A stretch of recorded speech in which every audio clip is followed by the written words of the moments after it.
हरे कृष्णा. सगळ्यांचं स्वागत आहे आपल्या रविवारच्या भक्तिशास्त्री क्लासमध्ये. तर आपला अध्याय क्रमांक 7 सुरू आहे. आज तो संपून जाईल आणि तुम्हाला मल्टिपल चॉईस क्वेश्चन पाठवले जातील. तत्पूर्वी सूचना की बऱ्याच कमी लोकांचे ओपन बुक क्वेश्चनचे उत्तर आलेले आहेत. सो विनंती आम्ही 31 तारखेला वेळ दिला होता, पण फारच कमी थोडा उत्तर पाठवलेले आहेत. सो विनंती आहे की ज्यांनी पाठवले नाहीत लवकरात लवकर 1-2 दिवसामध्ये पाठवून द्यावी, जेणेकरून मला दोन्ही क्लोज बुक आणि ओपन बुक चेक करता येईल, तो रिझल्ट पहिल्या मॉड्यूलचा मांडता येईल तुमच्यासमोर. ओके. तर आपण 7वा अध्याय चालू केलेला आहे आणि विशेषतः मागच्या रविवारच्या तासामध्ये आपण फारच कमी श्लोक पाहिले, पण महत्वाचे श्लोक होते ज्यामध्ये प्रामुख्यानं आपण पाहिलं की कसं प्रत्येक गोष्टीमध्ये भगवंत आहेत. सात्विका ये चैव सात्विका भावा राजसः तामसाचे मत्त एवेति ताम विद्येम नत्वाहम ते सुते मही. की जे काही सत्वगुणात निर्माण होतंय, रजगुणात निर्माण होतंय, तमोगुणात निर्माण होतंय, त्यामध्ये प्रामुख्याने पाहिलं आपण की निर्मिती कशी होते. सत्वगुण आणि अहंकार यांचा संयोग होतो आणि काय करतात देवता आणि मन. सत्वगुण आणि रजगुण आणि अहंकार यांचा संयोग होतो आणि इंद्रिय तयार होतात. आणि तमोगुण आणि अहंकार यांचा संयोग होतो आणि पंचमहाभूत आणि तन्मात्रा तयार होतात. आणि या सगळ्यांचं कॉम्बिनेशन मुळेच अख्खं विश्व बनलेलं आहे. सो हे सगळं कशापासून बनलंय? अल्टिमेटली माझ्यामुळे बनलेलं आहे.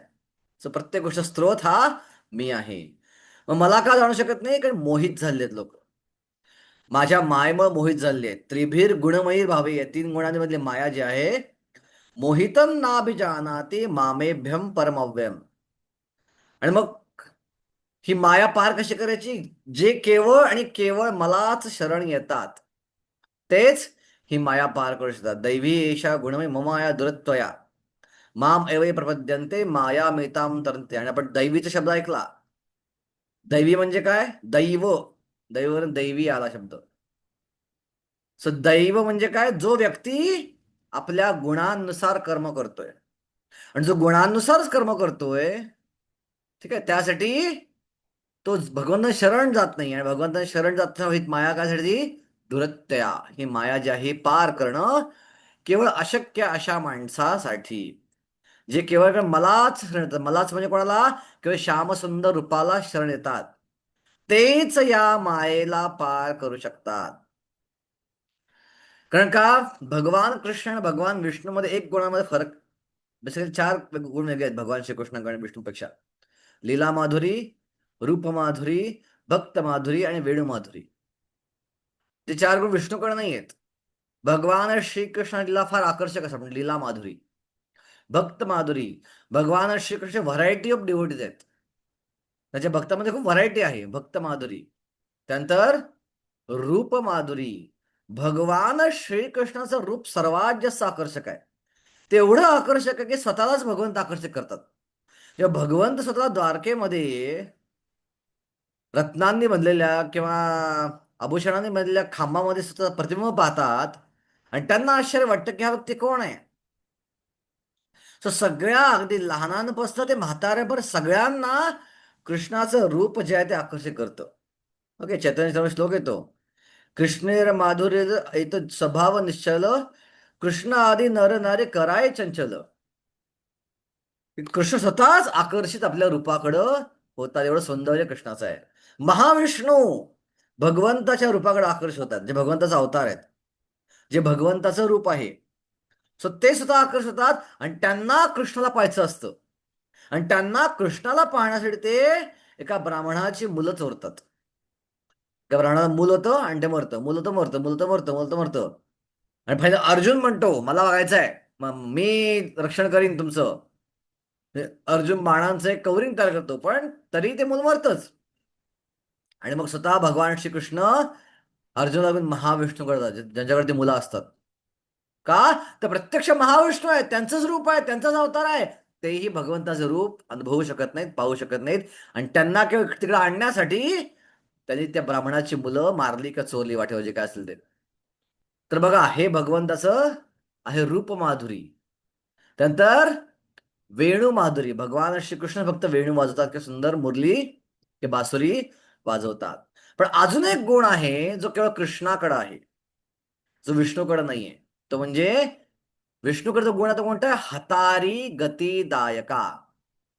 हतारी गतिदायका म्हणजे ज्यावेळी विष्णू एखाद्या भक्तावर कृपा करतात किंवा जो विष्णूचा भक्त असेल किंवा इतर भगवंताच्या अवतारांचा भक्त असेल तो भगवंतामा जातो त्याच्या ग्रहावरती वैकुंठातल्या.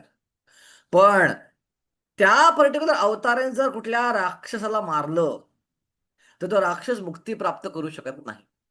त्याला उच्च गती मिळते, तो स्वर्गात जातो किंवा उच्च ग्रहावर जातो, पण तो भगवत धाम प्राप्त करू शकत नाही. पण केवळ कृष्ण रूपच भगवंताचं असं आहे की ज्यांनी जर राक्षस लोकांचा वध केला तरच त्या राक्षसांना उत्तम गती मिळते. आपण उदाहरण पाहू. कंस हा मागच्या जन्मात कोण होता माहितीये? नाव काय होतं कंसाचं मागच्या जन्मामध्ये? कृष्ण पुस्तक वाचला असेल, पहिलाच अध्याय. मागच्या जन्मात कोण होता कंस? हं?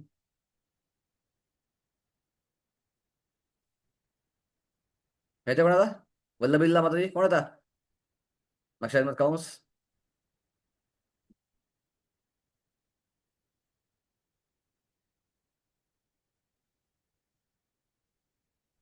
सो कंसाचं नाव होतं कालनेमी.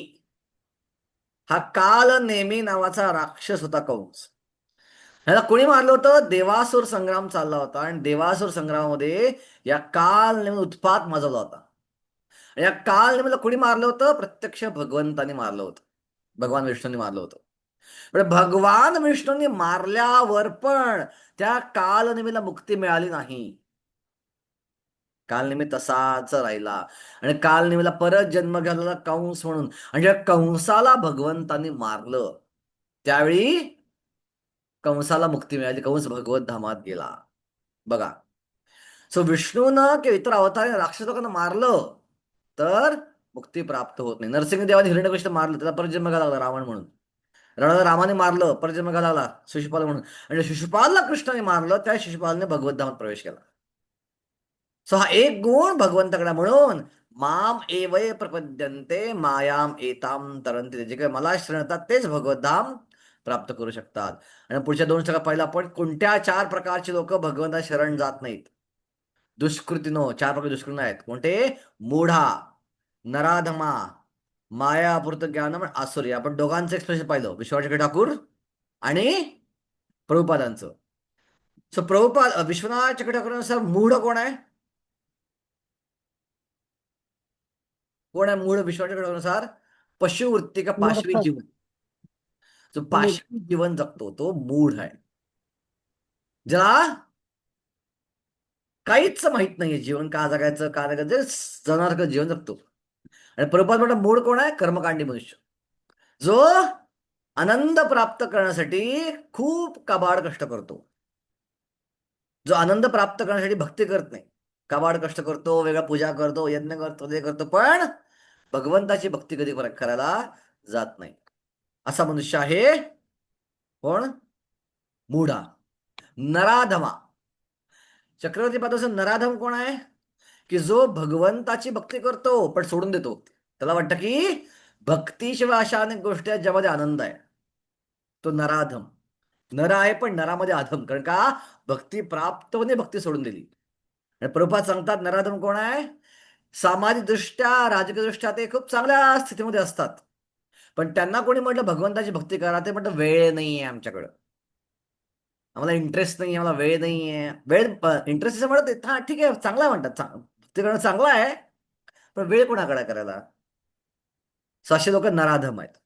त्यानंतर माया अपूर्त ज्ञानम. प्रभुपाद म्हणतात माया अपूर्त ज्ञान म्हणजे सायंटिस्ट, फिलॉसॉफर जे भगवंतांना रूप नाहीये, जे मायावादी लोक आहेत, ते आहेत माया अपूर्त ज्ञान. ज्यांना ज्ञान असूनही त्याचं ज्ञान मायेनं मोहित केलेलं आहे. तर सायंटिस्ट लोक म्हणतात आम्ही लवकरच मृत्यूवरती औषध शोधून काढू. ते मायावादी म्हणतात भगवंताचं रूपच नाहीये, हे सगळे माया अपूर्त ज्ञान. आणि चक्रवर्ती पाद काय म्हणतात? माया अपूर्त ज्ञान कोण आहेत? की जे मानतात नारायण जे आहेत त्या नारायणाची भक्ती केली पाहिजे. नारायण भक्ती करू शकतात, पण राम आणि कृष्ण मनुष्य आहेत. त्यांची पूजा करून, त्यांची भक्ती करून काहीच फायदा होत नाही. ते आहेत माया अपूर्त करणं. आसुरीम चक्रवर्तीपादानुसार राक्षस लोक, ऍक्च्युली जरासंध, शिशुपाल सारखे, आणि आसुरी प्रभुपादानुसार राक्षसी लोक किंवा राक्षसी वृत्तीचे लोक किंवा नास्तिक लोक, म्हणजेच आसुरी लोक. आणि मग कोणत्या चार प्रकारचे लोक माझ्याकडे येतात? सो चार प्रकारचे: आर्त, अर्थार्थ, जिज्ञासू आणि ज्ञानी. सो आर्त म्हणजे ज्यांना काही समस्या आहेत जीवनामध्ये, आणि जीवनामध्ये समस्या असल्यामुळे ते भगवंताकडं जात आहेत समस्यांपासून मुक्ती प्राप्त करण्यासाठी. त्यानंतर अर्थार्थ, आणि आपण अर्थ उदाहरण बघितलं. कोण होते अर्थ? गजेंद्र हा आर्त भक्त होता, कारण तो समस्येमध्ये अडकला होता, मगरीनं पकडला होता पाय त्याचा. अर्थार्थी, ज्यांना काहीतरी पाहिजे, भौतिक लाभ पाहिजे, आणि काहीतरी भौतिक लाभ पाहिजे म्हणून ते भगवंताच्या आश्रयाला येतात. आणि कोणतं उदाहरण पाहिलं आपण? ध्रुव महाराज. ध्रुव महाराजांनी भगवंताची भक्ती केली, कशासाठी? शुद्ध कृष्ण प्राप्त करण्यासाठी केली नाही. त्यांना असं स्थान पाहिजे होतं जे ब्रह्मदेवापेक्षाही वरचं असेल. तिसरे आहे जिज्ञासू, त्यांना काहीतरी उत्सुकता आहे भगवंताविषयी जाणून घ्यायची. कोण होते जिज्ञासू? आपण पाहिलं नैवेशारण्यातले ऋषीमुनी. त्याला जिज्ञासा होती, भगवंताच्या कथा ऐकण्याची जिज्ञासा होती, आणि त्यामुळे त्यांनी सुत गोस्वामींना विनंती केली. ते यज्ञ करायला जमत एकत्र, आणि यज्ञ करून ते कंटाळली, आणि त्यांनी उत्सुकता निर्माण झाली. आणि सगळ्यात शेवटचे ज्ञानी. ज्ञानी कोण होते? कुमार, चार कुमार, ब्रह्मदेवाचे चार मुलं. सो हे चार प्रकारचे लोक ना भक्त म्हणलेले नाही, ना काय म्हणलंय? सुकृतीनं. त्याला डिवोटी म्हणलेलं नाही, हे सुकृतीनं.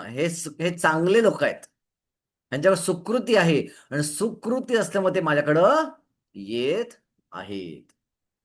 आता पुढचे श्लोक आपण बघूया.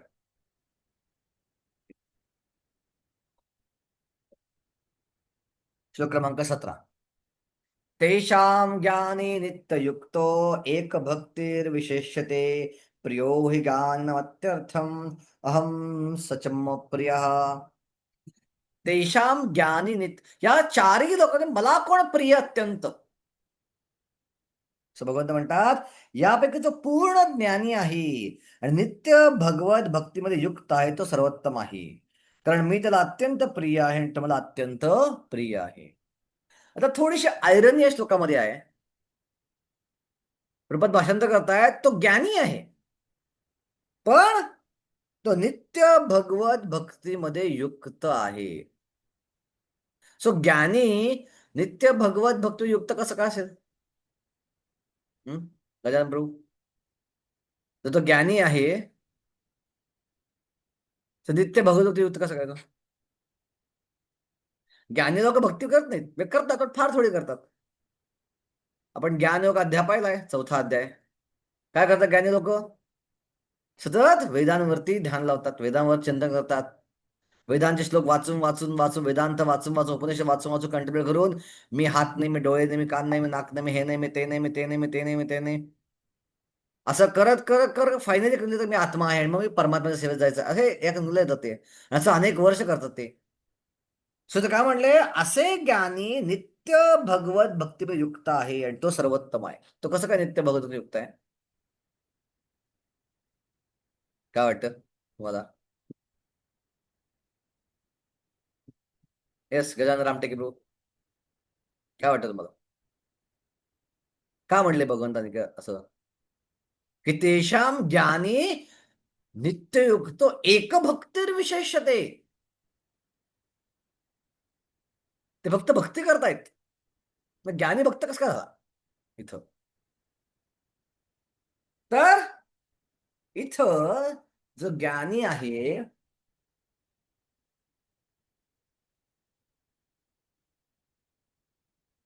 जो ज्ञानी माणसाचा उल्लेख केला तो ऍक्च्युली आपण 4थ्या अध्यायात पहिला ज्ञानी नाहीये. हा जो ज्ञानी आहे हा ज्ञान मिश्र भक्त आहे. तर तुम्हाला काही दिवसापूर्वी किंवा अनेक दिवसापूर्वी सांगितलं होतं, भक्तीचे अनेक प्रकार आहेत: गुणीभूत भक्ती, प्रधानीभूत भक्ती आणि शुद्ध भक्ती. सो प्रधानीभूत भक्ती म्हणजे काय? कर्ममिश्र भक्त, ज्ञान मिश्र भक्त आणि योग मिश्र भक्त. सो काय फरक आहे कर्मयोग आणि कर्ममिश्र भक्त, ज्ञानयोगी आणि ज्ञानमिश्र भक्त, अष्टांग योगी आणि योग मिश्र भक्तामध्ये फरक काय आहे? सो कर्मयोगी जो आहे तोही भक्ती करतो, पण त्याची भक्ती फारच थोडी असते. उदाहरणार्थ साखर आहे की पाणी आहे आणि पाण्यामध्ये थोडी साखर घातली मी, तर आपण त्याला काय म्हणतो? गोड पाणी म्हणतो. आपण त्याला गोड पाणी, साखरेचं प्रमाण फारच कमी आहे, बाकी सगळं पाणी आहे. सो कर्मयोगी जो आहे तोही भक्ती करतो, पण त्याच्या भक्तीचं प्रमाण फारच कमी असतं. मॅक्सिमम फोकस कर्मावरती असतं, निष्काम कर्मावर फोकस जास्त असतं. आणि फक्त त्या निष्काम कर्माचं जे काही फळ मिळेल तो ते भगवंतांना अर्पण करतो, आणि तेवढीच त्याची भक्ती असते. ज्ञानी लोकांना भगवंताची उपासना करावी लागते, पण त्यांच्या भगवंत उपासनेमध्ये भगवंताची उपासना फारच थोडी असते. आणि मॅक्सिमम जो गोष्ट असते ती काय असते? ज्ञान, ध्यान लावणं, चिंतन करणं, मनन करणं. आणि जे अष्टांग योगी आहेत ते पण थोडी भक्ती करतात, पण त्याचा फोकस कशावर आहे? त्याचा फोकस आहे सिद्धीवरती किंवा ध्यानावर फोकस आहे. सेवेवर जास्त फोकस त्यांचा नाहीये. सो हे सगळे झाले गुणीभूत भक्त. पण कर्म मिश्र भक्त आपण म्हणतो, हा प्रामुख्याने भक्त असतो.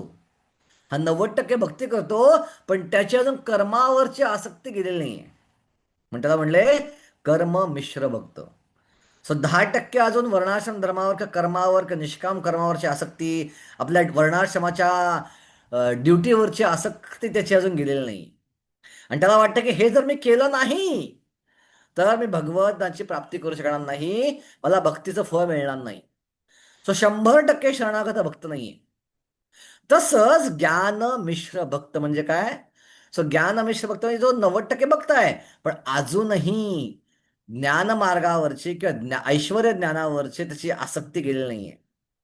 अजूनही त्याचा विश्वास आहे की जर मी वेदांच्या श्लोकावर थोडं कंटेम्प्लेट केलं नाही तर पूर्णपणे भक्तीचं फळ मी प्राप्त करू शकणार नाही. आणि जो भगवंत म्हणतात ज्ञानी, तो हा ज्ञानी आहे की तो ऑलमोस्ट भक्त आहे, पण त्याच्यामध्ये ज्ञान पण आहे. ज्ञानावर जी आसक्ती असल्यामुळं तो ज्ञानी आहे, तो शुद्ध भक्त गणला जाऊ शकत नाही. पण ओव्हरऑल त्याचं लक्ष भगवंताकडे असतं पूर्णपणे, आणि भगवंताच्या भक्तीमध्येच सतत मग्न असतो. पण त्याची भक्ती ज्ञान कर्मादी शून्य नसते किंवा ज्ञान कर्मादी अनावृत नसती, ती थोडीशी आवृत असते. पण भगवंतावर या चारींमध्ये हा सगळ्यात चांगला आहे. का? का कुठल्याही भौतिक लाभापोटी तो माझ्याकडे येत नाही. पैसा पाहिजे का समाजात मुक्ती पाहिजे, त्याला माहिती आहे मी कोण आहे, जीवनाचं ध्येय काय त्याला कळलेलं आहे, आणि त्यामुळे तो त्या दृष्टीने मला पाहत आहे, म्हणून तो मला अत्यंत प्रिय आहे. आता प्रश्न असा पडतो की जर ज्ञानी व्यक्ती भगवंतना अत्यंत प्रिय आहे, ओके, तेशाम ज्ञानी अहम सच मम प्रिय, इज ॲज गुड ॲज मी, ठीक आहे, कारण तो अत्यंत प्रिय आहे आणि मी पण त्याला अत्यंत प्रिय आहे. भगवंत म्हणतात तो माझ्यासारखाच आहे. ओके, मग ज्ञानी व्यक्तीला भगवंत माझ्यासारखा म्हणतात, तर जे शुद्ध भक्त आहेत त्यांना भगवंत काय म्हणतात? जे ज्ञानी आहे ते शुद्ध भक्त नाही आहेत. आता म्हणलं मी ज्ञानमिश्र भक्त आहेत हे, ह्यांना शुद्ध भक्त म्हणतायत. यांची भक्ती अनावृत नाहीये, ज्ञान कर्मादी अनावृतम. म्हणजे भक्तीची व्याख्या काय आहे? अन्याभिलाषिता शून्यम ज्ञान कर्मादी अनावृतम. मग यांना काय म्हणता येईल? जे शुद्ध भक्त आहेत त्यांना भगवंत काय करतात?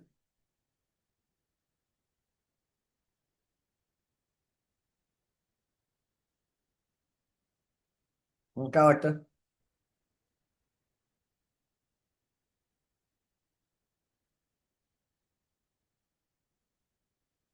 येस, राजश्री माताजी, काय वाटतं तुम्हाला?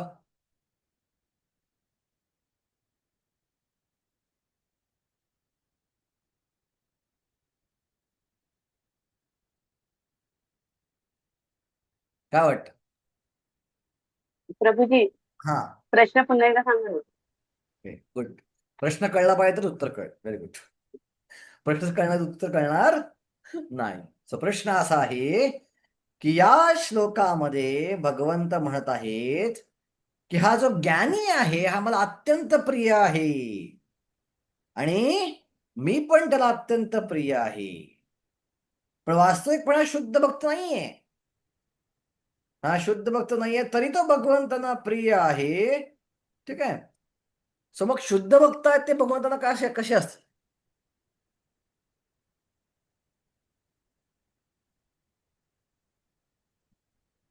तर शुद्ध जवळ भक्त तर भगवंतांना अतिप्रिय हा असणारच, कारण की ज्ञानी हे भगवंतांना आपले प्रिय समजतात, पण भक्त तर पूर्ण म्हणजे त्यांच्या सेवेत भगवंत भगवंत स्वतःला. ज्ञानींना प्रिय समजतात. ज्ञानी समजतातच प्रिय भगवंतांना. इथं म्हणतात भगवंत काय म्हणतात की अहम सच मम प्रिय, तेही मला खूप प्रिय आहेत. जरी शुद्ध नाही आहेत तेही मला फार प्रिय आहेत. तर शुद्ध भक्त जे आहेत ते भगवंतांना स्वतःपेक्षाही जास्त प्रिय असतात. ज्ञानी भगवंत प्रिय आहेत, पण शुद्ध भक्त आहेत त्यांना भगवंत स्वतःपेक्षाही मोठं मानतात. सो त्यांना भगवंत स्वतः मानू शकत नाहीत. ज्ञानीला भगवंत काय म्हणतायत? ज्ञानी भक्तांना हे माझ्यासारखे आहेत, हे अजगोड्याच माझ्यासारखे असल्यापैकी आहेत. ओके. अहम स्वच्छ मम प्रिय. ओके. प्रियो हे ज्ञान अत्यंतम अहम सच मम प्रिया. ठीक आहे. ते मला फार प्रिय, ते ॲज गुड ॲज मी असल्यापैकीच आहेत. पण जे शुद्ध भक्त आहेत तुमच्यासारखी, तेवढे शुद्ध होतो उपस्थित ग्रुपवरती, हे सगळे शुद्ध भक्त जे आहेत ते भगवंतांना स्वतःपेक्षाही प्रिय आहेत. भगवंतांना आपल्यापेक्षाही वरचं मानतात. भगवंत अशा भक्तांच्या अधीन असतात. शुद्ध भक्तांच्या अधीन असतात भगवंत. सो ही शुद्ध भक्तांची पोझिशन आहे की आपण भक्ती केल्यावर भगवंतापेक्षाही मोठे होतं भगवंताच्या इच्छेनं. सो चैतन्य महाप्रभूंनी भगवंत होते ते संपूर्ण प्रचार करू शकले असते, पण त्यांनी प्रचार केला का? नाही. कारण त्यांना ते क्रेडिट भक्ताला द्यायचं होतं. आपला भक्त माझ्यापेक्षा मोठा असला पाहिजे, माझं जे कौतुक झालंय त्यापेक्षा जास्त कौतुक माझ्या भक्तात झालं पाहिजे, म्हणून ती सेवा त्यांनी प्रभुपादांसाठी राखून ठेवली होती. प्रभुपादांनीच प्रचार केला. आणि आज जगभरात प्रत्येक मंदिरात इस्कॉनच्या भले महाप्रभू नसतील पण प्रभुपाद आहेत गॅरंटेड.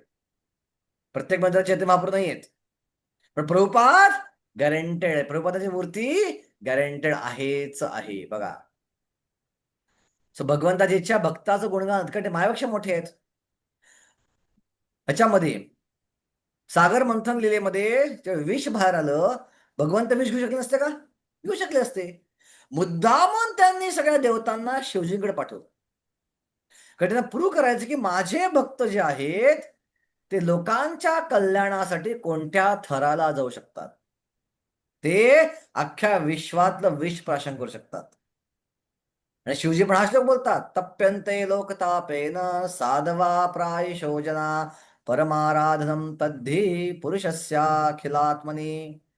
की जे इतरांना सुख देण्यासाठी, तापलेल्या लोकांना शांत करण्यासाठी स्वतः तापतात. तप्यन्ते लोकतापेन साधवा प्रायशना, ही भगवंताची खरी आराधना आहे. परम आराधनम तद्धी पुरुषस्याखिलात्मनी. सो भगवंताची खरी आराधना काय आहे? लोकांचं दुःख पाहून दुःखी होणं आणि ते दुःख दूर करण्यासाठी मदत करणं. आपण लोकांचं दुःख पाहून जस्ट असं म्हटलं त्याच्या कर्माची प्रतिक्रिया आहे, मी काय त्याला मदत करणार नाही, आपण भक्त नाही होत. आपण सुद्धा भक्त म्हणू शकत नाही, पण लायकीच्या न भक्त म्हणायच्या. एखादा भिकार असं पाहतो आपण, आपल्या मनावर विचारला त्याच्या मागच्या कर्माची क्रिया भोगतोय, बरोबर आहे, त्याच्या मागच्या कर्माची क्रिया भोगतोय, डेफिनेटली भोगतोय तो. पण ती तो भिकारी पाहून आपल्या मनात करुणा आली नाही. भले आपण त्याला दिलं नाही, पण पण आपल्याला वाटली, हळहळ वाटली नाही की अरे अरे अरे अरे मी किती चांगलं जीवन जगतोय. आणि त्या बिचाराला चांगलं जीवन जगता येत नाहीये, त्याला संधी मिळत नाहीये, बेसिक त्याला खायला मिळत नाहीये, मग भक्ती करायला संधी मिळते अजून पुढची गोष्ट आहे. एवढा विचारला मनामध्ये आला नाही तर आपण भक्त म्हणण्याच्या योग्यतेचे नाही आहोत. कारण का भक्त जे असतात ते परम आराधन, ते दुसऱ्यांच्या सुखासाठी विष प्यायला तयार असतात. ही खरी आराधना आहे भगवंताची. नुसतं जप करणं नव्हे, नुसतं हरे कृष्णा करणं नव्हे, नुसतं भक्ती असती क्लास देणं किंवा एक्झाम देणं नव्हे. हा एक भाग आहे आराधनेचा, पण खरी आराधना काय आहे? दुसऱ्यांच्या दुःखानं दुःखी होणं आणि ते दुःख दूर करण्यासाठी प्रयत्न करणं.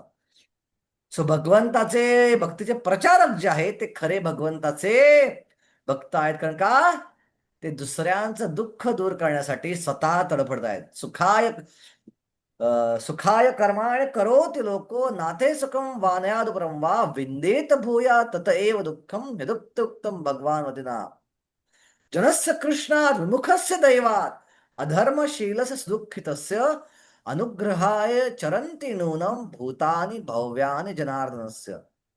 जे लोक दुःख भोगत आहेत, जनस्य कृष्णात विमुखस्य दैवात, कृष्णावर विमुख झाल्यावर दुःख भोगत आहेत, अधर्मशील सुदुःखितस्य, त्यांना अनुग्रह देण्यासाठी हे साधू महात्मे भूतानी भव्यानी जनार्दनस्य. ओके, हे सगळे साधू फिरत असतात. वसुदेव नंदबाबा पण म्हणतात, घरघरच्या नंदबाबाकडे येतात. नंदबाबा काय म्हणतात की महत् विचलम द्रुमणाम गृहीणाम दीन चेतसाम निश्रेयसाय भगवान कल्पेते नान्यथा क्वचित. तुमच्यासारखे महात्म्यांचं आमच्या घरी याचं कारण एकच आहे की आमच्या ग्रहांची आसक्त असलेल्या लोकांना भगवंताविषयी ज्ञान देणं. सो अशा भक्तांना भगवंत आपल्यापेक्षा वर म्हणतात. आणि भगवंत म्हणतात 11व्या स्कंदामध्ये भागवतच्या, ना तथा मे प्रियतमो आत्मयोनिर्न शंकरः न च शंकर्षण नाश्रे नैवात्मा च यथा भवान. ह्याचा अर्थ काय? ना तथा मे प्रियतमो, मला तुझ्यापेक्षा जास्त कोणच प्रियत नाही. कोण कोण प्रिय मला? आत्मयोनीर. आत्मयोनीर म्हणजे ब्रह्मदेव, ज्यांच्या भगवंताच्या पासूनच ब्रह्मदेव आले ना. आत्मयोनीर, कुठल्या बायकोशिवाय ब्रह्मदेव जन्माला आले म्हणजे आत्मयोनीर म्हटले. म्हणजे ब्रह्मदेव एवढे प्रिय नाही आहेत. आत्मयोनीर न शंकर, हा मला शिवजी एवढे प्रिय नाही आहेत. ना तथा मे प्रियतो आत्मशंकरा नंदाचे शंकर्षण, मला बलराम जेवढे प्रिय नाही आहेत, जे भगवंताचं रूप आहे. जसे शंकर ना श्रीर म्हणजे लक्ष्मीदेव मला एवढं प्रिय आहे. नैव आत्म, मी स्वतःला मला मला एवढं प्रिय नाही जेवढं तू मला प्रिय आहेस. बघा, स्वतःपेक्षाही उद्धवला शुद्ध भक्त भगवंताचा आपल्या वर पकडलं. सो भक्तांनी गोंधळ जाऊ नये की ज्ञानी भगवंतांना प्रेम, आम्ही प्रिय नाही का भगवंतांना? तुम्ही प्रिय आहात, तुम्हाला भगवंत स्वतःपेक्षा मोठे मानतात. ही ताकद आहे भक्तीची. ओके, प्रपंच तात्पर्यामध्ये की सर्व भौतिक कामनांच्या कल्मशातून मुक्त झाल्यानंतर आर्त जिज्ञासू निर्धन ज्ञानी सर्वजण शुद्ध भक्त होऊ शकतात. परंतु त्यापैकी ज्याला परमसत्याचे ज्ञान आणि जो भौतिक इच्छातून मुक्त झालाय तो खरोखर विशुद्ध भगवत भक्त होतो. या 4 प्रकारच्या सुकृतोकामध्ये जो भक्त पूर्ण ज्ञानी आणि त्याच्यावर भक्तीमध्ये युक्त आहे तो भगवंताने सांगितल्याप्रमाणे सर्वोत्तम आहे. ज्ञान प्राप्त केलेल्या मनुष्याला आपल्या भौतिक शरीर भिन्न आहोत त्याची अनुभूती होते आणि तेव्हा तो अधिक अधिक उन्नत होतो. तेव्हा तो निर्विशेष ब्रह्म आणि परमसत्याचे ज्ञान होते. आणि जेव्हा मनुष्य पूर्णपणे शुद्ध होतो तेव्हा भगवंताचे शाश्वत सेवक आहोत व हीच आपली स्वरूपस्थिती असल्याचा त्याला साक्षात्कार होतो. म्हणून शुद्ध भक्तांच्या संगतीमुळे जिज्ञासू पीडित आणि भौतिक उन्नतीच्या मागे लागला आणि ज्ञानी सर्वजण शुद्ध होतात. हे सगळे लोक शुद्ध भक्त कधी बनतात? जर ते शुद्ध भक्तांच्या संपर्कात आले तर. अन्यथा ते शुद्ध भक्त कधीच बनणार नाही, ते तसेच राहतील. एखादा व्यक्ती भगवंताकडे गेला काही भौतिक इच्छांसाठी, भगवंत त्याच्या भौतिक इच्छा पूर्ण करतील. पण केवळ भगवंताची भक्ती केल्यावर तो शुद्ध भक्त बनणार नाही जोपर्यंत तो शुद्ध भक्तांच्या संगतीत येणार नाही. किंवा शुद्ध भक्तांद्वारे शुद्ध भक्ती मिळते. भक्त्या संजातया भक्त्या, हा श्लोक आहे 11व्या स्कंदामध्ये. स्मरण स्मारयंतश्च मिथो आगा हरो हरी भक्त्या संजातया भक्त्या बिभर्ती उत्पुलकितम तनु, असा हा श्लोक आहे. ओके, आता याचा अर्थ भगवंतांनी बाकीच्या भक्तांना काही नाकारलंय का? हो, ज्ञानी मला फार प्रिय आहे पण बाकीचे तिघ मला प्रिय नाही असं आहे का? नाही नाही नाही, भगवंत म्हणतात असं अजिबात नाही. पुढच्या भगवंत म्हणतायत उदारा सर्व एवैते ज्ञाने तो आत्वैव मे मतम आस्थित संयुक्तात्मा मामेवानुत्तमं गतिम. निःसंशयपणे हे सर्व भक्त उदार आहेत, परंतु जो माझ्या ज्ञानामध्ये स्थित झाला आहे त्याने माझ्याप्रमाणेच मानतो. माझ्या दिव्य सेवेत युक्त झाल्यामुळे तो नक्कीच माझी सर्वोच्च आणि सर्वोत्तम लक्ष्याची प्राप्ती करतो. आता इथं सर्वोत्तम लक्ष्याची प्राप्ती म्हणजे काय? का शुद्ध भक्त नाहीये? हा शुद्ध भक्त नाहीये. मग जो ज्ञानमिश्र भक्त आहे तो सर्वोच्च लक्ष्याची प्राप्ती करतो. म्हणजे काय प्राप्त करतो? काय प्राप्त करत असेल ज्ञानमिश्र भक्त? काय प्राप्त करत असेल? भक्ती, भक्ती. शुद्ध भक्ती, शुद्ध मटेरियल भक्ती. डिझायर. हा, शुद्ध भक्ती कशी प्राप्त करेल तो? पण शुद्ध भक्त नाहीये तो. जोपर्यंत शुद्ध भक्त संपर्कात येणार नाही तो शुद्ध भक्ती प्राप्त करू शकणार नाही. मटेरियल डिझायर त्याची. मटेरियल डिझायर या ज्ञानवेशाचा मटेरियल डिझायर कुठलीच नसते. मटेरियल डिझायर गेली सगळी त्याची. कुठली डिझायर शिल्लक आहे त्याकडं? मुक्ती. मुक्ती. मुक्ती प्राप्त करू शकतो. तो ज्ञानी आहे ना, सो थोडा ज्ञानाशी आसक्त आहे. आणि ज्ञानाशी असत इच्छा काय आहे? ज्ञानी कशासाठी आसक्त असतात? मुक्तीसाठी. ते मुक्तिकामी असतात. सर्वोच्च इच्छा प्राप्त होते म्हणजेच त्याची मुक्तीची इच्छा पूर्ण करतात भगवंत. आणि या केसमध्ये मुक्ती थोडी वेगळ्या प्रकारचा मिळते. हा सामान्य ज्ञान नाही. सामान्य ज्ञानाला पण मुक्ती मिळते, निर्विशेष मुक्ती किंवा ब्रह्मज्योतीमध्ये स्थान मिळतं. पण हा ज्ञानी कुठला आहे? ज्ञान मिश्र भक्त आहे. आणि ज्ञान मिश्र भक्त असल्यामुळं ह्या प्रॅक्टिसमध्ये जसं मगाशी म्हटलं मी, प्रिडॉमिनंटली भक्ती आहे. आणि प्रिडॉमिनंटली भक्ती केल्यामुळं ह्याला वैकुंठात स्थान मिळतं. या ज्ञानमिश्राचा वैकुंठात स्थान मिळतं. पण शुद्ध भक्ताला वैकुंठात स्थान मिळणं आणि या भक्ताला वैकुंठात स्थान मिळणं फरक आहे. काय फरक आहे? ह्याला जी मुक्ती मिळते ती असते सुख ऐश्वर्ययुक्त मुक्ती किंवा ज्ञान ऐश्वर्ययुक्त मुक्ती. अशी मुक्ती वैकुंठात त्याला मिळते. त्याला वैकुंठात स्थान मिळतं. वैकुंठाचं ऐश्वर्य हा व्यक्ती बघतो किंवा वैकुंठाचं भगवंतांना पाहतो. भगवंत सगळं ज्ञान त्याला येतं, पण हा ऍक्टिव्ह सेवा करत नाही. हा व्यक्ती ऍक्टिव्ह सेवा तिथं करायला जात नाही. तो फक्त लांब उभं वैकुंठात भगवंताला पाहतो. सो वैकुंठामध्ये आहे पण वैकुंठावर नाही एका प्रकारे. कसं काय? कारण का जसं IIT मध्ये किंवा एखाद्यानं पार्लमेंटमध्ये, पार्लमेंट आहे भारताची, आणि त्या पार्लमेंटमध्ये एकदम कॅन्टीन चालवतोय. सो कॅन्टीन जे आहे ते पार्लमेंटच्या कॅम्पसच्या आत आहे. पण त्या कॅन्टीन वेळेला पार्लमेंटचा भाग म्हणू का आपण? तो पार्लमेंटचा भाग असं म्हणू का? किंवा IIT सारखी संस्था आहे आणि त्या संस्थेमध्ये एक कोणीतरी किराणा माल विकतोय दुकानामध्ये. त्याचं दुकान जे आहे ते IITच्या कॅम्पसमध्ये आहे, पण त्याला आपण IIT म्हणू का? नाही. IIT कोणा म्हणू? जो 12वी IIT JEE ची परीक्षा पास होऊन क्वालिफाईड होऊन तिथं गेला आहे, जो तिथला विद्यार्थी आहे किंवा जो IIT मध्ये प्रोफेसर आहे, ते IITian झाले. पण कॅन्टीन चालवणारा किंवा भाजी विकणारा किंवा किराणा माल विकणारा पण IIT मध्ये आहेत. ते IITचा पार्ट आहेत पण IITचा पार्ट नाही आहेत. सो त्याचप्रमाणे ही लोक वैकुंठात जातात, पण वैकुंठ जे करणं अपेक्षित आहे, भगवंताची सेवा करणं, ते करू शकत नाही, करतच राहतं. सो ते वैकुंठात असू नये, वैकुंठात नसतं वगैरे, पण हे स्थान भगवंत त्यांना त्यांच्या जास्त केलेल्या भक्तीमुळं किंवा प्रधानीभूत भक्तीमुळं, प्रामुख्याने केलेल्या भक्तीमुळं देतात. पण त्या शुद्ध भक्ती मिळत नाही कारण त्याच्या ज्ञानाशी अजूनही आसक्ती आहे. ओके. आता हे ज्ञानी लोक हे भगवंतांना शरण जाऊ शकतात कधी? कधी भगवंतांना ते शरण जातील? शक्यता आहे का अशी काही? असा प्रश्न अर्जुन मला पडला की ज्ञानमिश्र भक्त भगवंतांना कधी शरण जाऊ शकतील का? आणि गेले तर कधी जातील? हा प्रश्न अर्जुना मनात रेंगाळत होता. आणि त्याला उत्तर देण्याचे भगवंत सांगतायत, बहुनाम जन्मनाम अन्ते ज्ञानवान माम प्रपद्यते वासुदेवम सर्वमिति स महात्मा सुदुर्लभः. की हो, हे ज्ञानमिश्र भक्त मला शरण येतात, ते शुद्ध भक्त बनतात. पण कधी? बहुनाम जन्मनामंते, अनेक अनेक जन्म आणि मृत्यूनंतर त्याला वास्तविक ज्ञान होते.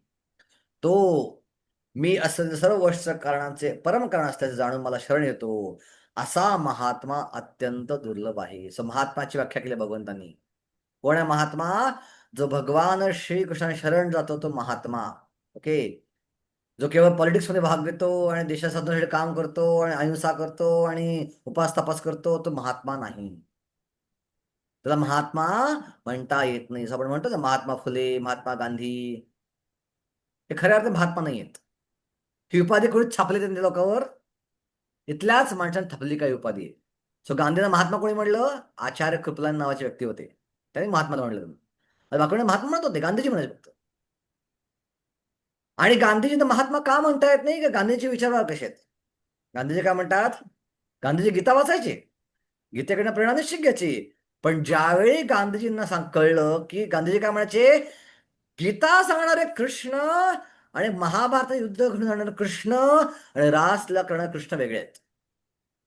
आणि ज्या कृष्णाने गीता सांगितली त्याच कृष्णाने महाभारत युद्ध करायला प्रेरणा दिली असेल तर त्या कृष्णाने स्वीकारू शकत नाही. आणि त्याच कृष्णाने जर युद्ध करायला प्रेरणा दिली असेल तर मला सुद्धा हिंदू बोलायची लाज वाटते. हे वाक्य आहेत गांधीजींची. त्याचा अर्थ काय? त्यांना खऱ्या अर्थाने गीता कळलीच नव्हती. आणि त्यामुळंच आपले श्रील प्रभुपाद हे एकमेव अशी व्यक्ती आहेत जे गांधीजी जिवंत असताना जिवंत होते होते पृथ्वीतलावर. आणि एक अननोन फ्रेंड, एक प्रभुपाद लिलामध्ये वाचतो तुम्ही तर एक सुंदर चॅप्टर येतो अननोन फ्रेंड. आणि प्रभुपादांनी अत्यंत करुणेनं गांधींना एक पत्र पाठवलं होतं की आता भारत स्वतंत्र झालेला आहे, आता यातनं बाहेर पडा, आता राजकारणातनं बाहेर पडा. तुम्हाला लोक महात्मा म्हणतायत, तुम्ही खरं महात्मा होऊ शकता. भगवंतांनी गीतेमध्ये सांगितले महात्माची व्याख्या काय आहे, त्याचं पालन करा आणि महात्मा व्हा. आता पळा जाऊ नका. कारण का असं जर केलं नाहीत तर हेच राजकीय लोक किंवा याच राजकीय कारणामध्ये तुमची हत्या होऊ शकते, तुमचं जीवन उद्ध्वस्त होऊ शकतं. बघा. आणि पत्र पाठवलं आणि काही महिन्यातच गांधींची हत्या झाली. हे प्रबोधन आधीच प्रेडिक्ट केलं होतं की आपण जर राजकारणामध्येच अडकून पडलो तर राजकारण अल्टिमेटली सर्वनाश करणार आहे. आता यातनं बाहेर पडा आणि खरोखर महात्मा व्हायचा प्रयत्न करा, सांगितलं होतं. सो असा महात्मा फार दुर्लभ आहे. सो तुम्ही सगळे कोण आहात? महात्मे. त्यांनी भगवंतांना शरण गेलेला आहात तुम्ही सगळे. सो फार दुर्लभ लोक तुम्ही आहात. सो ज्ञानमिश्र भक्त सुद्धा अनेक अनेक जन्मानंतर जर चुकून शुद्ध भक्त त्याच्या संघात मिळाला तरच तो भगवान श्रीकृष्णांना पूर्णपणे शरण जातो. पण त्याला त्यावेळी जाणवतं की ज्ञानावरती आसक्त राहून काहीच फायदा नाही. थोडंसं ज्ञान जरी आसक्त असलो काहीच फायदा नाहीये. सर्व काही भगवंतच आहे. ओके. प्रभुपाद तात्पर्यात लिहितात 7व्या ओळीमध्ये की परंतु जेव्हा तो अधिक प्रगती करतो तेव्हा तो जाणू शकतो की आध्यात्मिक जीवनातही कर्म करणे आवश्यक असते व हे कर्म म्हणजे भक्तिपूर्ण सेवा होय. याचा साक्षात्कार झाल्यामुळे तो कर्म म्हणजेच भक्तिपूर्ण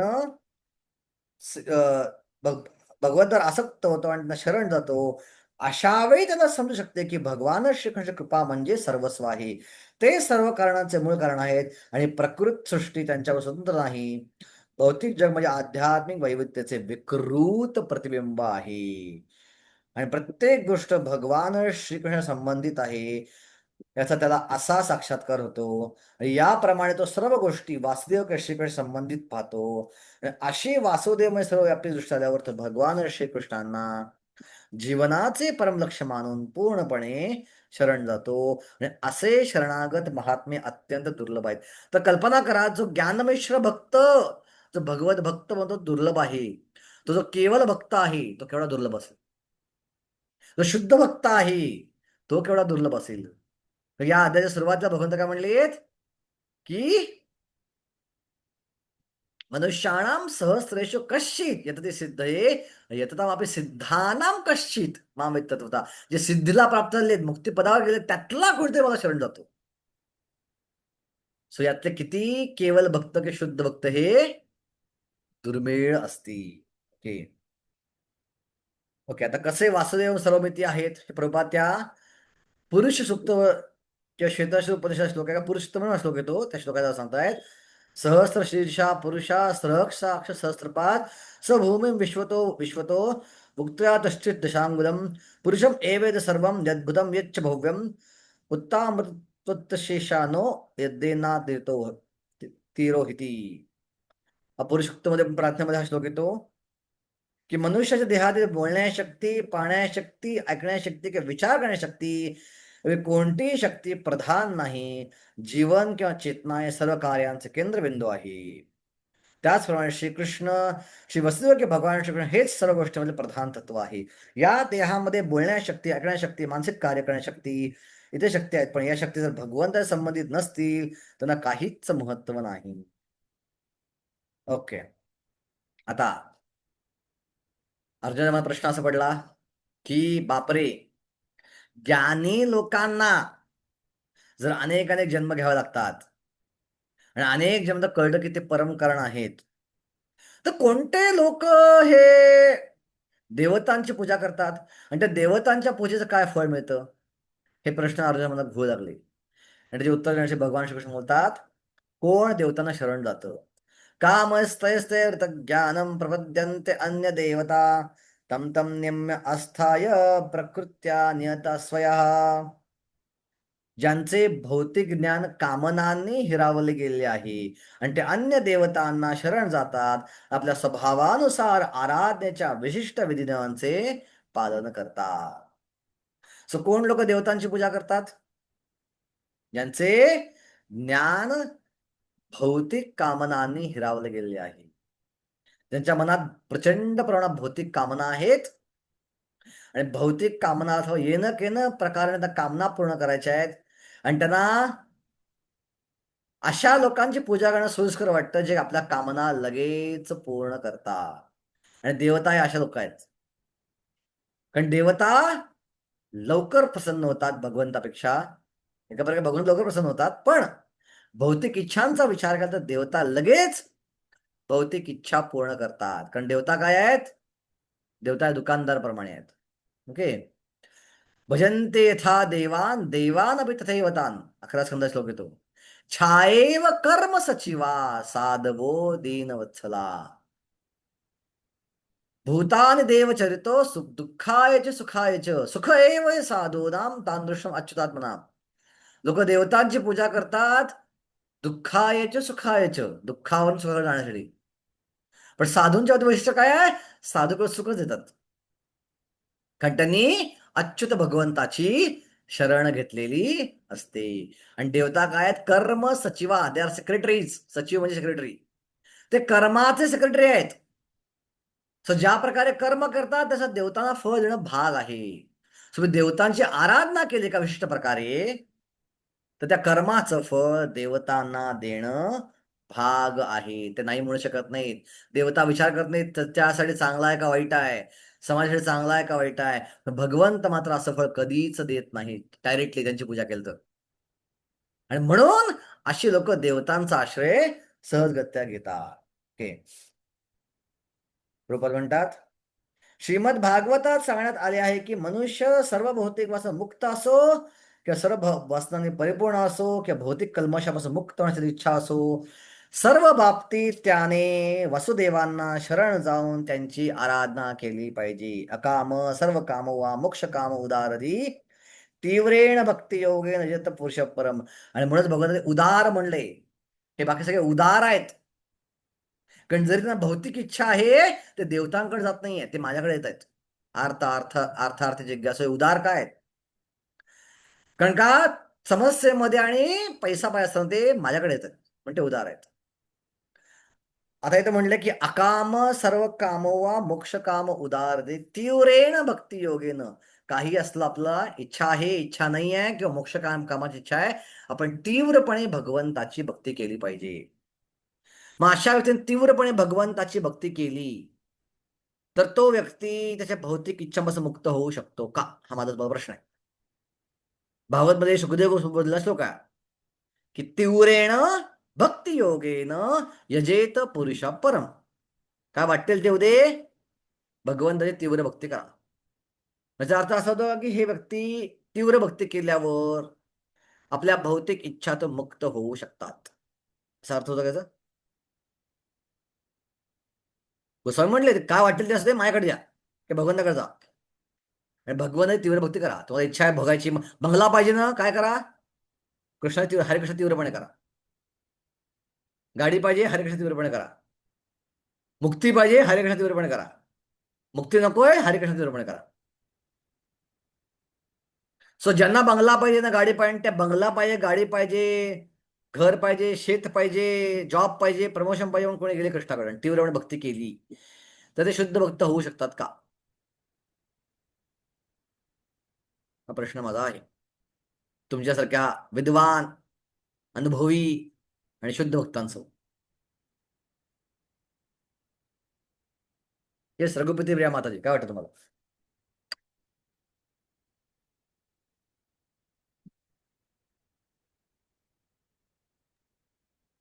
हरे कृष्ण प्रभू. मला ऍक्च्युली वेगळा प्रश्न होता, म्हणजे ह्याचं उत्तर मला माहित नाही तुम्ही जे विचारलेलं प्रश्नाचं. माझा प्रश्न असा होता की तुम्ही म्हणालात की देवता असा विचार करत नाहीत आपलं, म्हणजे काय चांगलं आणि काय वाईट त्या सरळ त्या इच्छा पूर्ण करून टाकतात. तर देवता असा का विचार करतात, म्हणजे असं आपल्याला फळ देताना? कारण देवता या शुद्ध नाही आहेत. कारण देवता भौतिक वासने भरलेल्या आहेत आणि भौतिक वासने भरल्यामुळं त्या विचार करतात की ठीक आहे, माझी उपासना केली ना, मला लाभ मिळाला तुझ्या उपासनेचा आणि मला लाभ मिळाल्यामुळं तुला देऊन टाकतो मी. सो दुकानदार विचार करतो का? दुकानदाराकडे एखादा मुलगा गेला आणि सिगरेटसाठी 100 रुपये दिले आणि सिगरेट द्या म्हटला, दुकानदार विचार करतो का अरे तुझ्यासाठी फायद्याचं नाही आहे, हे तुझ्यासाठी हानिकारक असा विचार करतो दुकानदार? कधी नाही. मला पैसे मिळाले घेऊन टाक. सो माझी आराधना केली, मला भोग लावलात, मला तुम्ही चढवलात चढावा, ठीक आहे, माझं नाव घेतलं, माझ्यासाठी यज्ञ केलात, मला देणं भाग आहे. पण ते शुद्ध नाही मग आहेत, ते अशुद्ध.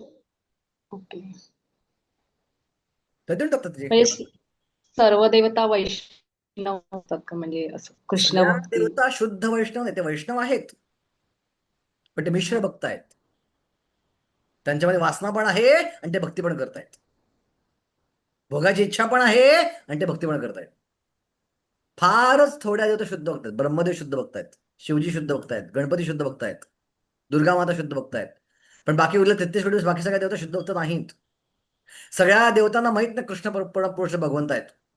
देवतांना माहित नाही, ते आपल्याला माहिती आहे. बघा, सो देवता म्हणजे कोण आहे? ज्यांना भक्ती पण करायची आणि भोगायचं पण, त्यांना भगवंत देवतेचं स्थान देतात. घ्या बघा आणि माझी भक्ती पण करा. आणि त्यामुळंच भक्त कसे असतात? भक्तांना कुठली इच्छा नसती. भक्ताचं काय कोणी खिरावून घेतलं तर टेन्शन येत नाही जास्त काही. पण इंद्राचं स्थान त्या ज्यावेळी त्याला वाटतं हिरावलं जातं, लगेच इंद्र घाबरतो आणि तो तपस्या लोकांच्या मध्ये बाधा आणतो मुद्दामून. म्हणजे त्याला भीती आहे, माझं स्थान गेलं तर. त्याची अटॅचमेंट आहे, त्याची आसक्ती आहे स्थानाप्रती, भोगाप्रती, सोमरसाप्रती, अप्सरांप्रती आसक्ती आहे इंद्राची खूप. आणि तो स्थान गमावला तो सहन करू शकत नाही. सर राजकारणी किती बाहेर मागणी चांगल्या चांगल्या चांगल्या ज्यांना कळतं माझी खुर्ची आणणार आहे, ते फोडाफोडी करायला चालू करतात पक्ष. का? स्थान सोडू शकत नाही, त्या स्थानाची आसक्ती असते. देवता अशा आहेत. कळलं? बरोबर. मग आपणही म्हणजे त्याच पंक्तीत जाऊन बसतो जर आपण भौतिक इच्छा केल्या तर, म्हणजे येस. आपण मग शुद्ध भौतिक भक्त नाही इच्छा होऊ शकत. करून भगवंताची भक्ती केली, त्या भौतिक इच्छा आणि भगवंताची भक्ती आपण मिश्र भक्त आहोत. शुद्ध तर म्हणतात ना आपल्याला. हम्म. म्हणजे भौतिक इच्छा आहेत ते कुठे जातात? भगवंताकडे जातात, देवतांकडे जातात. कारण भगवंत अशा इच्छा पूर्ण करत नाहीत. भगवंत अशा भौतिक इच्छा भक्तांच्या, ज्यावेळी भक्त बनलेत त्यांच्या, पूर्ण करायला जात नाहीत. जर त्या इच्छा आपल्या भक्तीच्या आड येणार असतील, भक्तीमध्ये बाधा निर्माण करणार असतील, तर भगवंत अशा इच्छा पूर्ण करायला जात नाहीत. आणि म्हणून हिरण्यकशिपू, रावण, कुंभकर्ण, हिरण्याक्षाने कोणी भगवंताची पूजा केली नाही कधी. ब्रह्माची पूजा केली मुद्दाम, शिवजींची पूजा केली. हे लोक पूर्ण करतात, त्यांना करावं लागतं का ते दुकानदाराप्रमाणे आहेत. ओके, आता माझा प्रश्न आहे असा, आकाश विचारला मी, की इथं सांगितलंय भागवतमध्ये की ह्यांना रेकमेंड काय केलंय, काय वाटेल ते करा, तुम्ही भगवंताची भक्ती करा. मग असे जे भगवंताचे भक्ती केलेले भक्त आहेत इच्छांसाठी, ते शुद्ध बनू शकतील का किंवा तीव्र भक्ती केल्यानं?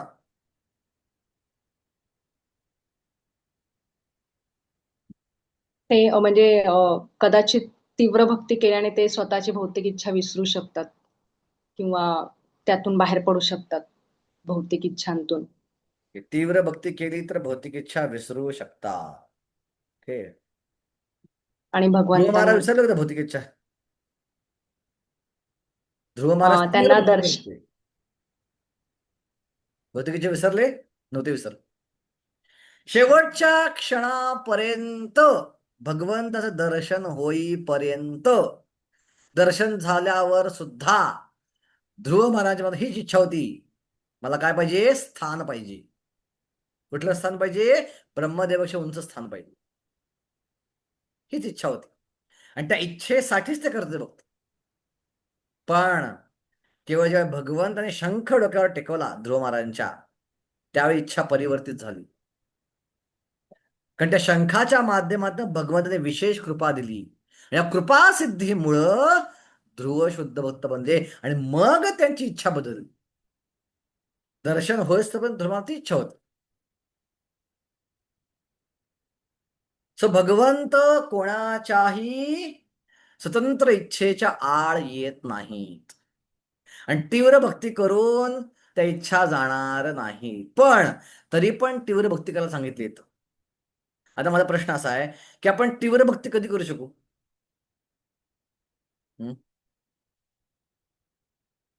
राजश्री माताजी, मला तीव्र भक्ती करायची काय गरज आहे?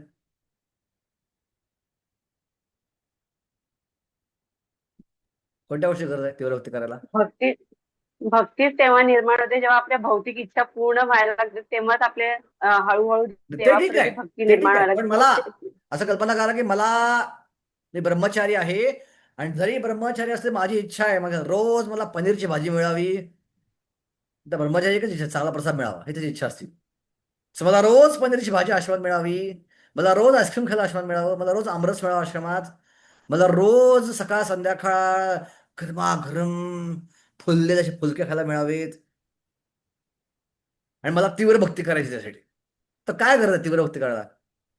कोणत्या गोष्टी गरज? इंद्रियांवर आपलं नियंत्रण असलं पाहिजे. ते भक्ती केल्यावर ऑटोमॅटिक होईल इंद्रियावर नियंत्रण. पण भक्ती करण्यासाठी काय आवश्यक आहे? तीव्र भक्ती करण्यासाठी सगळ्यात महत्वाचा घटक,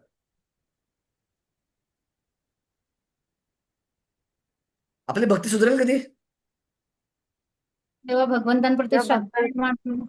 जेव्हा भक्तांच्या संघामध्ये येऊ. समर्पित. आपण तीव्र भक्ती कधी करू शकू? या भक्ता संघामध्ये आल्यावरच ना. संघ ज्यावेळी भक्तांचा एकटा करू शकू नाही. नाही. संघात ज्यावेळी जाऊ त्यावेळी आपण तीव्र भक्ती करू शकू. आणि भक्ता संघात काय होईल? भक्त सोडतात का? नाही सोडत. कथा आहे का? शुद्ध भक्त कथेमध्ये काय सांगतात? जीवनात ध्येय काय आहे? केवळ भगवंतांना खुश करणं, अन्याभिलाषा शून्यम ज्ञान कर्मादि अनावृतम, अशी भक्ती आपण केली पाहिजे. आणि ते ऐकून ऐकून ऐकून मग त्या भक्तांच्या संगतीमध्ये भक्ती केल्यावर मग ती इच्छा निघून जाती. सो तीव्रपणे भक्ती करायला का सांगितलंय ते इनडायरेक्ट तीव्र करायची म्हटल्यावर भक्तांच्या संगतीवर तुम्ही याल आणि त्या संगतीमध्ये आल्यावर तुम्ही ऑटोमॅटिक त्या इच्छांपासून मुक्त व्हाल. पण एखाद्याने घरी बसून तीव्र इच्छा पण आहे आणि तीव्र भक्ती केली तर भगवंत इच्छा पूर्ण करते पण शुद्ध भक्ती देणार नाहीत. तो शुद्धपणे केवळ तीव्रपणे भक्ती केल्यामुळं जोपर्यंत भक्तांच्या संगतीमध्ये येणार नाही, हे प्रिन्सिपल आहे. सो तीव्रेण करण्यासाठी संघ आवश्यक आहे. तीव्रेण मंदिर जाणं आवश्यक आहे, यात्रा जाणं आवश्यक आहे. यात्रामध्ये मंदिरामध्ये ऐकल्यावर कथा ऐकतो आपण, भागवतम क्लास ऐकतो आणि त्याचा ऐकतो का हेच गोष्ट ऐकतो शुद्ध भक्तीविषयी, इच्छांविषयी ऐकतो आपल्या आणि ऑटोमॅटिक आपली इच्छा परिवर्तित होतात. सो आपण जे इस्कॉनमध्ये जॉईन झालो, आपण कुठल्या शुद्ध भक्तीच्या भावना आलो का इस्कॉनमध्ये? मी तर नव्हतो आलो ऍटलिस्ट. जरा बरं वाटेल बाबा, चांगली माणसं आहेत, थोडं बरं वाटेल, डोक्याचा ताप कमी होईल, शांत वाटेल, यावर मी गेलतो का सत्संगाला. मला जेवण चांगलं मिळायचं नाही अजिबात. हॉस्टेलला होतो मी राहत त्यावेळी. हे लोक चांगलं समोसा खायला घालतायत, हे लोक छान छान पदार्थ खायला घालतायत, शुद्ध खिचडी खायला घालतायत, चला एक दिवस कदा जेवण चांगलं मिळतंय, जाऊया तिथं. पण तिथं गेलं ऐकायला मिळालं, ऐकायला लागलं, कधी खायचं म्हणलं ऐकायला लागतं, फुकट मिळत नाही काही. पहिला कुपन देतात, क्लासला बसलं कुपन मिळतात आतमध्ये, मिळालं सगळ्यात शेवटी प्रसाद. मग ते ऐकून ऐकून ऐकून ऐकून इच्छा परिवर्तित झाल्या. ओके, सो हे आपण जाणून घेतलं पाहिजे. अन्यथा लोकांना वाटतं की काय वाटेल ते भक्ती केलं सगळं निघून जाईल असं नसतं. भगवंत सुद्धा इच्छेच्या कधीही आड येत नाहीत. Okay okay. आता पुढचा श्लोक बघू आपण. यो यो याम याम तनुम भक्तिम श्रद्धया चितुमिच्छसि तस्य तस्याचलं श्रद्धा तामेव विदधाम्यहम्.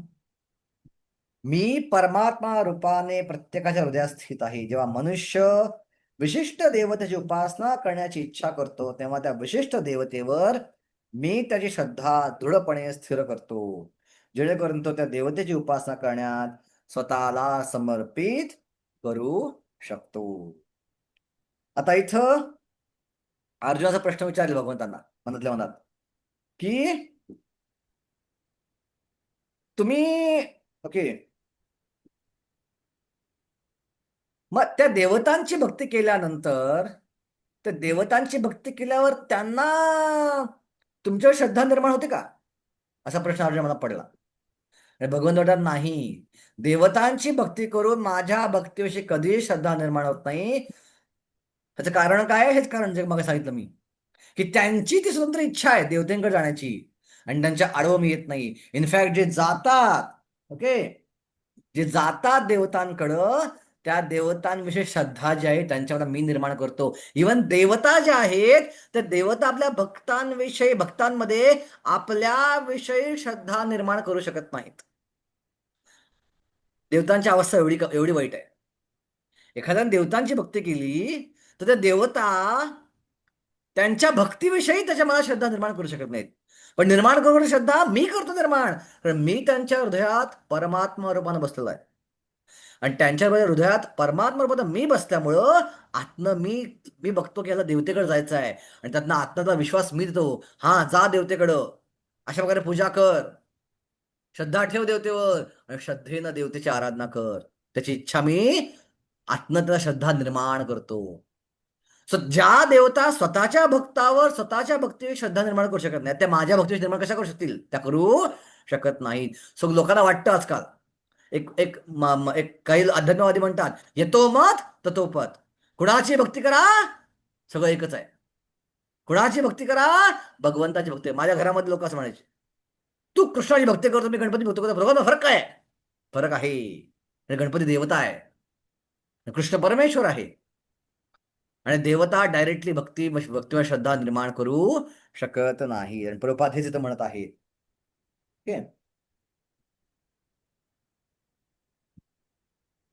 पुढच्या श्लोकात पुढे प्रभुपाद ते म्हणणार आहेत. ओके, तर साधारण पहिल्या परिच्छेदात शेवटी प्रभुपाद म्हणतात पहिल्या परिच्छेदी सर्व जीवांचे परमपिता या नात्याने भगवंत जीवांच्या स्वातंत्र्यामध्ये हस्तक्षेप करीत नाहीत. उलट ते प्रत्येकाला सर्व सुविधा उपलब्ध करून देतात जेणेकरून आपल्या भौतिक इच्छांची पूर्ती करू शकतील.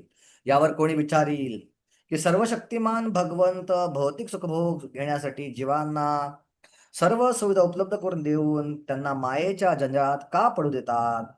तर या प्रश्नाला उत्तर असे आहे की जीवाच्या ठाई परमात्मा रूपाने असणाऱ्या भगवंतांनी जर अशा सुविधा उपलब्ध करून दिल्या नाही तर जीवाच्या स्वातंत्र्याला काहीच अर्थ उरत नाही. जर फोर्सफुली भगवंतांनी त्यांची भक्ती आपल्याकडे करून घेतली तर आपण रोबोट होऊन जाऊ. आपल्या स्वातंत्र्याला काहीच अर्थ उरणार नाही. आणि म्हणून भगवंत प्रत्येकाला पूर्ण स्वातंत्र्य देतात, ज्याला जे आवडेल ते प्रदान करतात. परंतु अंतिम उद्देश आपल्याला भगवद्गीतेत आढळतो की मनुष्याने इतर सर्व कार्यांचा त्याग करून पूर्णपणे शरण गेले पाहिजे व यामुळेच मनुष्य सुखी होऊ शकतो. ओके, आता नुसते भगवंत श्रद्धा निर्माण करत नाहीत, तर भगवंत काय करतात? भगवंत त्या देवतांना मागितल्या गोष्टीचं अल्टिमेट साईन कोण करतात? भगवंतच करतात. ओके, इच्छा पूर्ण कोण करतात? देवता पूर्ण करत नाही इच्छा. त्या इच्छा त्याच्या कोण पूर्ण करतोय? भगवंतच पूर्ण करतायत. सतया श्रद्धया युक्ता तस्याराधनमीहते लभते च तथा कामान मय्येव विहितान हितान. अशा श्रद्धेनं युक्त होऊन तो विशिष्ट देवतेची कृपा संपादन करण्याचा प्रयत्न करतो आणि आपले इच्छित भोग प्राप्त करतो, परंतु वस्तुतः हे लाभ केवळ मीच प्रदान करतो. बघा, मय्येव विहितान हितान, माझ्याद्वारेच लाभ मिळतो. एखाद्या मंत्र्याकडे आपण एखादी रिक्वेस्ट केली, तर त्या मंत्र्याने जर होकार दिला तर अल्टिमेटली साईन कोण करतं? प्राईम मिनिस्टरची साईन असते की प्राईम मिनिस्टरकडे सँक्शन्ड आहे, ओके, घेऊन जावा. सो मंत्री फक्त होकार देऊ शकतो, पण वरती प्राईम मिनिस्टर नाकारलं तर ती फाईल क्लिअर होणार नाही, त्या इच्छा पूर्ण होणार नाही. आणि देवताकडे क्षमताच नाहीये आपल्या इच्छा पूर्ण करण्याची. देवता तर प्रयत्न करतात, हो करतो करतो करतो करतो, माझ्याकडे आलं ना, मी करतो, पण अल्टिमेटली ती होते पूर्ण भगवंताद्वारे. सो भगवंतच त्या इच्छा पूर्ण करतात. ओके, हा देवतांचा कमकुवतपणा एका प्रकारे. त्यांच्याकडे तेवढी पण क्षमता नाही. आणि म्हणून प्रभुपाद म्हणतायत, अल्पज्ञानी जीवाला याचे ज्ञान नसते आणि म्हणून तो लाभप्राप्ती करता मूर्खपणे देवतांकडे जातो, परंतु शुद्ध भगवत भक्ताला जेव्हा कशाची गरज असते तेव्हा तो भगवंताचीच प्रार्थना करतो. आता शुद्ध भगवंत कशाची गरज भासेल? शुद्ध भगवंत गरज कशी भासेल? एखाद्या भक्ताला एखादी गरज असेल तर तो भगवंताकडेच जातो. पण भक्ताला कसली गरज असते का शुद्ध भक्ताला? नाही, तो सगळ्या गरजांपासून मुक्त आहे. पण असते, त्यालाही गरज असते. त्याला कसली गरज असते? त्याला भगवंतांच्या भक्तीच्या प्रचारासाठी, त्याला भगवंतांच्या भक्तिमय सेवेसाठी साधनांची गरज आहे. आणि ती साधनं त्याला पाहिजेत. तो कोणाला प्रार्थना करतो? भगवंता प्रार्थना करतो की माझी इच्छा अशा प्रकारे तुम्ही सेवा करावी. जर तुमची इच्छा असेल माझी साधनं प्रदान करा. आणि भगवंत खुश होऊन ती साधनं त्याला प्रदान करतात. सो प्रचार करण्यासाठी बऱ्याच साधनांची आवश्यकता आहे, बऱ्याच पैशाची आवश्यकता आहे, ओके, बऱ्याच सुविधांची आवश्यकता आहे. सो भक्त प्रार्थना करतात भगवंतांना.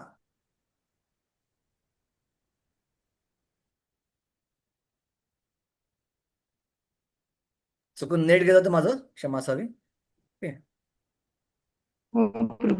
एक मिनिट, रेकॉर्डिंगचं काय झालं आता?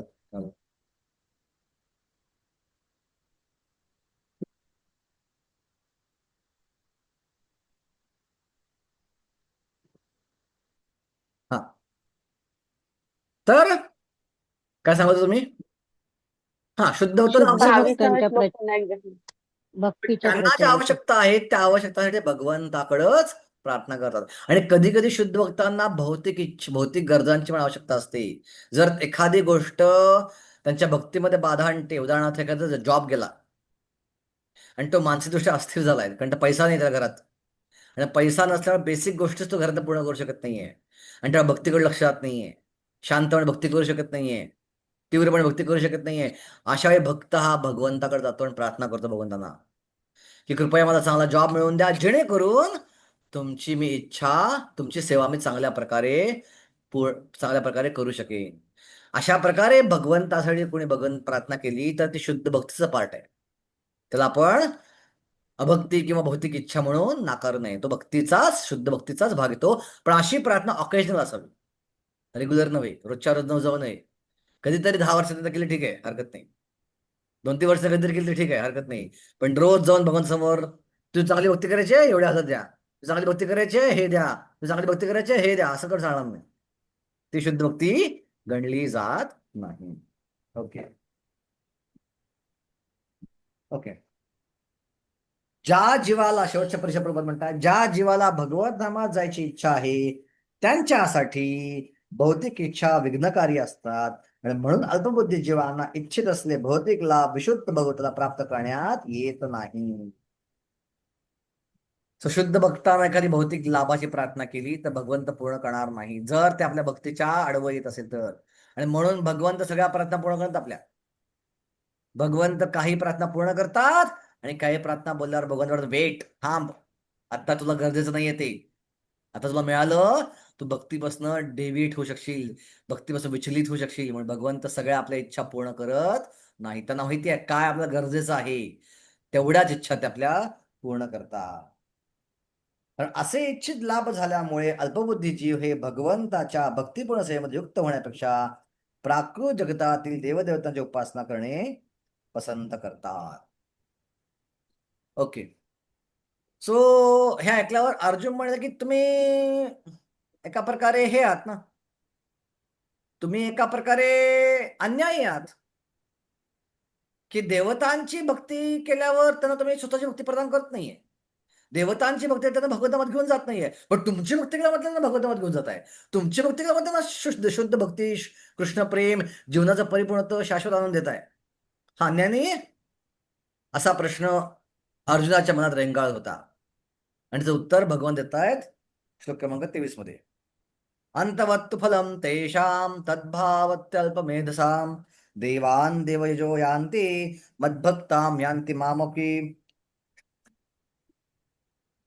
अल्पबुद्धी लोकांना देवतांची उपासना करतात आणि त्यांना प्राप्त होणारी फळे मर्यादित अनित्य असतात.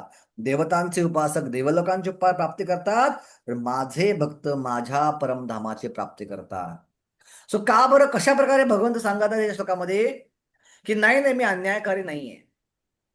सो मुळात भगवंत म्हणतात अरे नाही, मी असा अन्याय करत नाहीये, पण जे देवतांची भक्ती करतात तेच मूर्ख आहेत. का मूर्ख आहेत? का देवताच शाश्वत नाहीयेत, देवताचं धामच शाश्वत नाहीये. जर देवताच मरणार आहेत दिवस, देवता शाश्वत नाहीयेत, सो देवतांची भक्ती शाश्वत रिझल्ट कसा देईल? हे लॉजिकल आहे, लॉजिकच नाही काही. सो तू अर्जुन असं कसं म्हणतोस की मी अन्यायकारी आहे आणि देवतांची भक्ती त्यांना माझं धाम देऊ, हे कसं म्हणतोस तू? मी असं करू शकत नाही, म्हणजे लॉजिकमध्ये बसतच नाहीये. आणि म्हणून मी तसं देत नाही. पण मी शाश्वत आहे, माझं धाम शाश्वत आहे, मी शाश्वत आहे, माझं धाम शाश्वत आहे, माझी भक्ती शाश्वत आहे. आणि साहजिकच जे माझी भक्ती करतील त्यांना माझं धाम प्राप्त होईल, यात गॅरंटी काही नाहीये. सो असं तुम्हाला अन्यायकारी म्हणू शकत नाही. अशा प्रकारे अर्जुनाच्या या प्रश्नाचं भगवंत या श्लोकाद्वारे खंडन करत आहे. सो प्रभुपाद 3 परिच्छेदामध्ये खूप महत्वाचे मुद्दे मांडत आहेत. पहिला परिच्छेदात प्रभुपाद म्हणतात, भगवद्गीतेवरील भाष्यकार असा म्हणतात की देवतांची उपासना करणाऱ्या मनुष्याला भगवत प्राप्ती होऊ शकते. परंतु या ठिकाणी स्पष्टपणे सांगण्यात आले आहे की देवतांचे उपासक हे निरनिळ्या देवता स्थित असलेल्या निरनिळ्या देवलोकांची प्राप्ती करतात. जसं छत्रपती शिवाजी टर्मिनसवरती 4 गाड्या उभ्या आहेत, त्या 4ही गाड्या एकाच ठिकाणी जातील का? एका ठिकाणी सुरू झाल्या म्हणून नाही. एक दिल्लीला जाईल, एक कन्याकुमारी जाईल, एक उत्तरेकडे जाईल, दक्षिणेकडे जाईल, एक उडीसाला जाईल, एक पूर्वीला जाईल, एक उत्तरेकडे जाईल, एक दक्षिणेकडे जाईल, एक पश्चिमेकडे गुजरातकडे जाईल. सो 4ही गाड्या एका ठिकाणी सुटल्या पण 4ही गाड्या एकाच ठिकाणी जाऊ शकत नाहीत. सो त्याचप्रमाणे सगळ्या देवतांचा स्रोत भगवंत असले तरी पण सगळ्या देवतांची भक्ती भगवंताकडं घेऊन जाऊ शकत नाही. यतो मत ततो पथ हा सिद्धांत चुकीचा आहे, जो काही मठांनी मांडलेला आहे. कोणाची भक्ती करा? भगवत धामच प्राप्त करा. आणि ते लोक कोट करत असतो, आकाशात पतितं तोयम यथा गच्छति सागरा तथा सर्व देव नमस्कारा केशवम प्रति गच्छति. हा श्लोक आहे उपनिषदामध्ये आणि या श्लोकाला ते कोट करतात आपलं म्हणणं सिद्ध करण्यासाठी. पट्ट पण ऐकल्यावर बघा ना, लॉजिकल आहे ना. आकाशात पतितं तोयम, आकाशात पडलं पाणी, यथा गच्छति सागरा, अजून जातो कुठं? समुद्राला. तथा सर्व देव नमस्कारा केशवम प्रति गच्छति, सगळ्या देवतांकडे नमस्कार केशवाकडे जातो. म्हणजे सगळ्या देवतांची भक्ती केली की भगवंताकडे जाते. पण फ्लॉ काय चुक आहे याच्यामध्ये? की सगळ्या देवतांची भक्ती भगवंताकडे जात असते, तर केशवाचं नाव घ्यायची गरज काय होती सेपरेट? या केशवाला सेपरेट सांगण्याची गरज काय होती? इथंच लॉजिकल चुकतात लोक, की ज्या अर्थी भगवंताकडे जाते ते भगवंत कंट्रोल आहेत.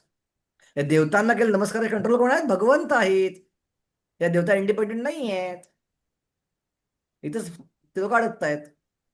आणि देवता इंडिपेंडेंट नसल्यामुळं देवता इंडिपेंडेंट फळ देऊ शकत नाहीत. आणि देवता इंडिपेंडेंट नाही आहेत, देवता परमनंट नाही आहेत, तर त्याची भक्ती पण परमनंट नसणार आहे. ओके. दुसऱ्या परिच्छेदात प्रभुपाद म्हणतात, या ठिकाणी असा मुद्दा उपस्थित केला जाऊ शकतो की जर देवता भगवंताच्या शरीराचे विविध भाग आहेत तर देवतांची उपासना केल्याने भगवंताची प्राप्ती झाली पाहिजे. लॉजिकल आहे ना. जर देवता विश्वरूपाचा भाग आहेत भगवंताच्या, सो त्यांची भक्ती करा, भगवंताची प्राप्ती व्हायला पाहिजे. सो प्रभुपाद खूप सुंदर प्रकारे त्याला उत्तर देत आहेत की परंतु देवोपासक अल्पबुद्धीचे आहेत, कारण शरीराच्या कोणत्याही भागात अन्नाचा पुरवठा केला पाहिजे हे त्यांना माहित नसते. हा, देवता भगवंत शरीराचा भाग आहेत, कुठं अन्न दिलं पाहिजे त्यांना कळलं पाहिजे. त्यांच्यापैकी काही लोक इतके मूर्ख आहेत की ते म्हणतात शरीराचे अनेक भाग आहेत आणि त्यांना अन्न पुरवठा करण्यासाठी अनेक मार्ग असतात, पण हे उत्तर समर्पक नाही. कान आणि डोळ्याद्वारे कोणी शरीराला अन्न पुरवठा करू शकतो का? त्यांना माहित नसते की देवता म्हणजे त्यांच्या शरीराचे निराळे अवयव आहेत आणि अज्ञानामध्ये त्यांना वाटते की प्रत्येक देवता एक निराळा ईश्वरच आहे आणि तो परमेश्वराचा प्रतिस्पर्धी आहे. जसं कुठे हातामध्ये भात घातल्यावर, कानामध्ये भात घातल्यावर, नाकात भात घातल्यावर पोटात जात नाही, तो तोंडातून घालावा लागतो. सो त्याचप्रमाणे कोणत्याही देवता भगवंता शरीराचा भाग आहे, पण कोणत्याही देवतेला पाणी घातलं किंवा उपासना केली तर ती परमेश्वराची उपासना मानता येत नाही. आणि तिसरं शेवटच्या परीक्षा प्रबोध म्हणतायत की देवतांकडून प्राप्त वर अनित्य असतात आणि या भौतिक जगातील लोक देवदेवता आणि त्यांचे उपासक सर्वच नश्वर असतात.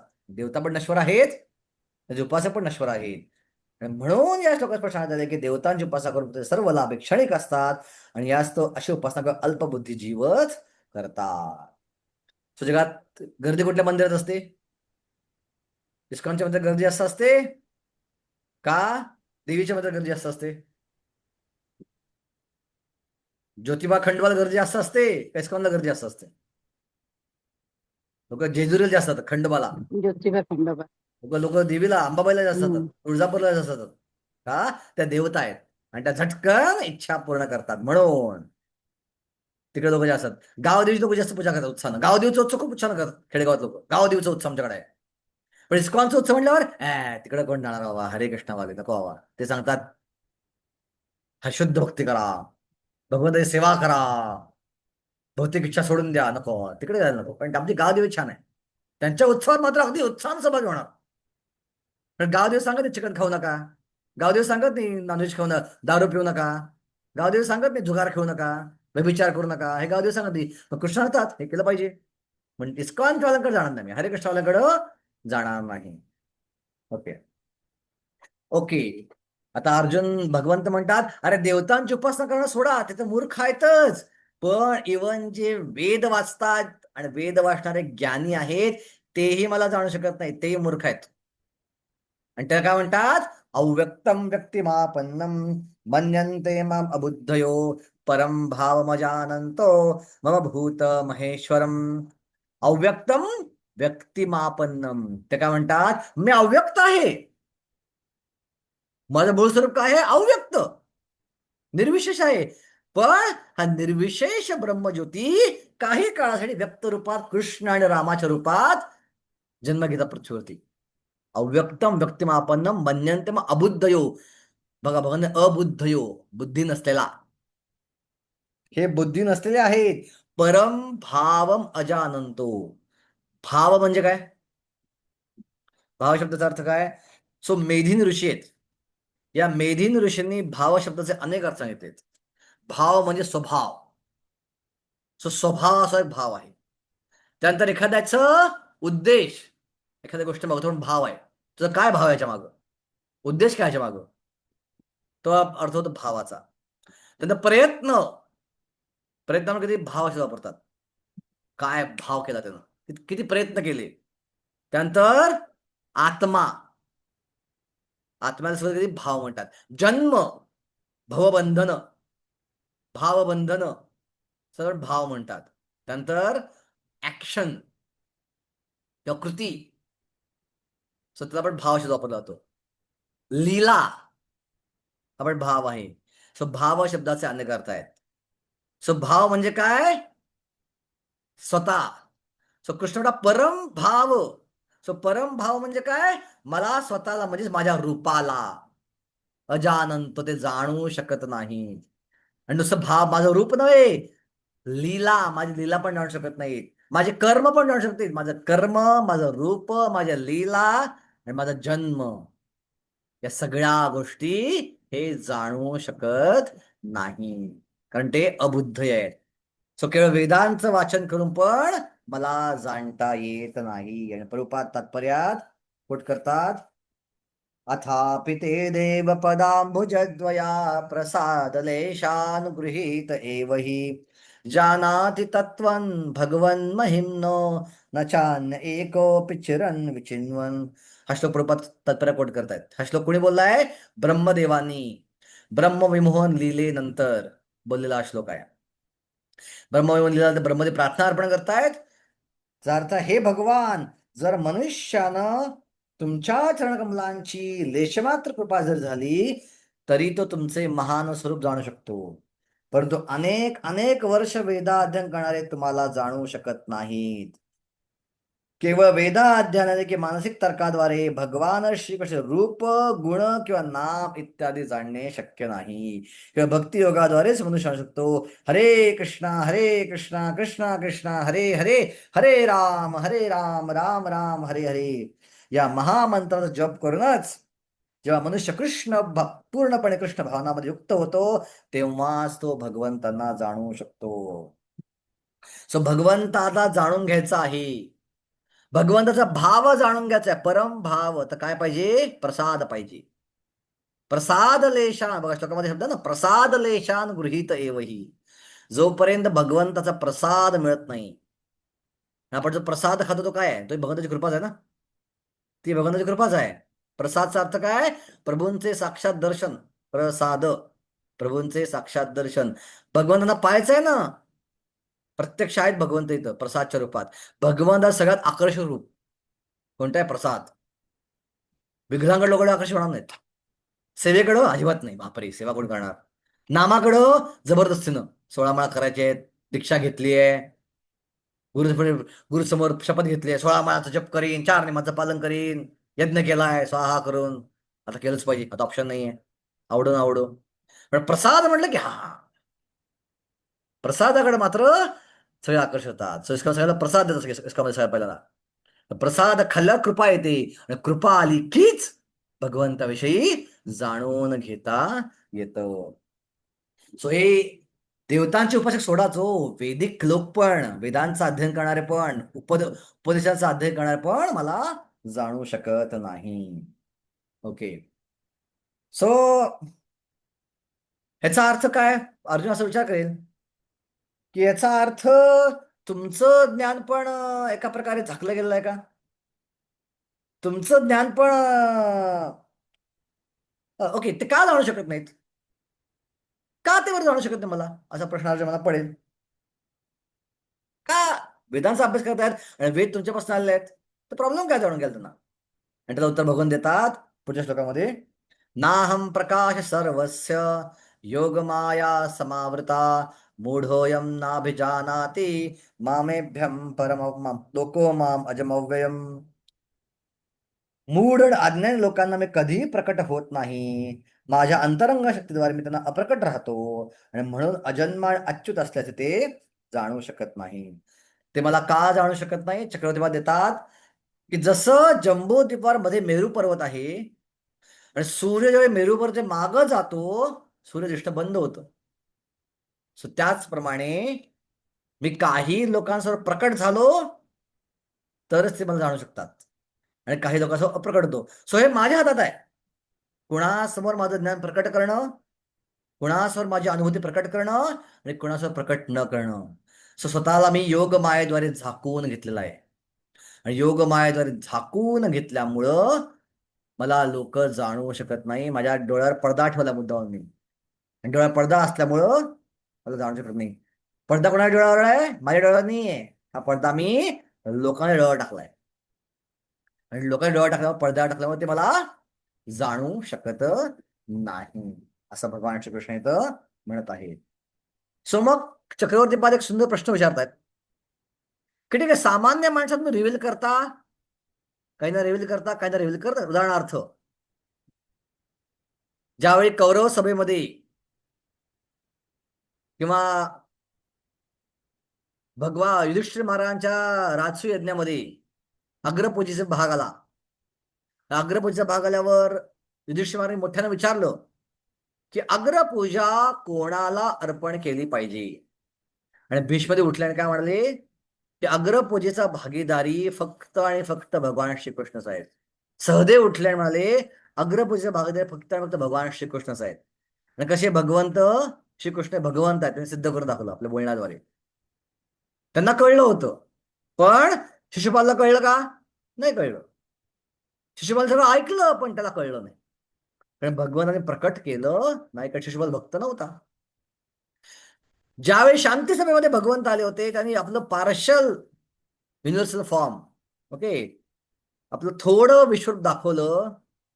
कोणाला कळलं भगवंत आहे ते? द्रोणाचार्यांना कळलं, भीष्मांना कळलं, कृपाचार्यांना कळलं, पण दुर्योधनला कळलं नाही. आणि दुर्योधनला काय वाटलं? हा जादूगार आहे, कृष्ण हा जादूगार आहे, आणि युद्धामध्ये जादू कामाला येत नाही, युद्धामध्ये शस्त्रबल कामाला येतं, बाहुबल कामाला येतं. जादूनं युद्धामध्ये काही करता येत नाही. आणि आमच्याकडे पण सिद्धी आहेत,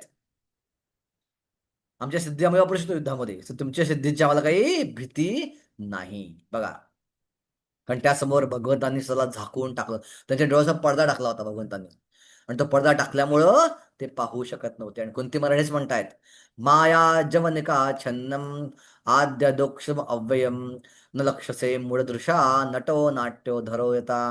आता चक्रवर्ती मला अजून एक प्रश्न विचारतात की द्वारकेतले लोक का बरं कृष्णाला जाणू शकले नाहीत? त्यांचं पूर्ण भाव, त्यांचं पूर्ण पुरुषोत्तम रूप का बरं जाणू शकले द्वारकेतले लोक? द्वारकेतले लोक केवळ परमात्मा, मॅक्सिमम परमात्मा म्हणून कृष्णाला बघू शकले. ओके, म्हणजे काय थोडक्यात, द्वारकेत लोक कृष्णाला विष्णूचा अवतार म्हणून समजू शकले, पण कृष्ण हे विष्णूच्या पलीकडे आहेत, कृष्ण हे विष्णूचे स्त्रोत आहेत, हे द्वारकेत लोक जाणू शकले नाहीत. का बरं? कारण त्यांना योग मायेद्वारे मोहित केलं होतं. सो भगवंताचे भक्त योग मायेद्वारे मोहित असतात. वृंदावातले लोक कृष्णाला का बरं जाणू शकले नाहीत? कृष्ण भगवंत आहेत, का योग मायाद्वारे त्यांना मोहित केलं गेलं होतं. सो योग माया फक्त भक्तांवर काम करते, आणि तीच योग माया अभक्त अशी महामाया बनते, आणि महामाया बनते त्यांना मोहित करते. दोघंही मोहित आहेत, फक्त एक योग मायाद्वारे आहेत, महामायाद्वारे आहेत. सो भगवंताच्या द्वारकेच्या भक्ताची इच्छा आहे आम्हाला भगवंताच्या ऐश्वर्यपद भक्ती करायची आहे, आणि ऐश्वर्यपद भक्ती करायची इच्छा असल्यामुळं हे ज्ञान भगवंताने मुद्दामून झाकून ठेवलं. कशाद्वारे? योगमायेद्वारे. आणि वृंदावनच्या लोकांना फक्त आणि फक्त केवळ भक्ती करायची आहे, ऐश्वर्यरहित भक्ती करायची आहे.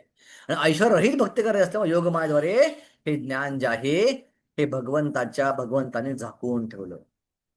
एवढं होऊनही ते जाणू शकले कृष्ण हे भगवंत आहे. ओके ओके, माता जर भगवंत योगमायेद्वारे समावृत्त आहेत, आवृत्त आहेत, तर अर्जुना मला प्रश्न पडला की याचा अर्थ तुम्ही मायेमध्ये आहात का? कृष्णा, तुम्ही मायेमध्ये आहात असं वाटतंय मला. आणि कृष्ण म्हणतायत, नाही नाही, मी मायेमध्ये नाही आहे, मी मायेद्वारे कधीच आवृत्त होत नाही. हेच भगवंत सांगताय श्लोक क्रमांक 26 मध्ये.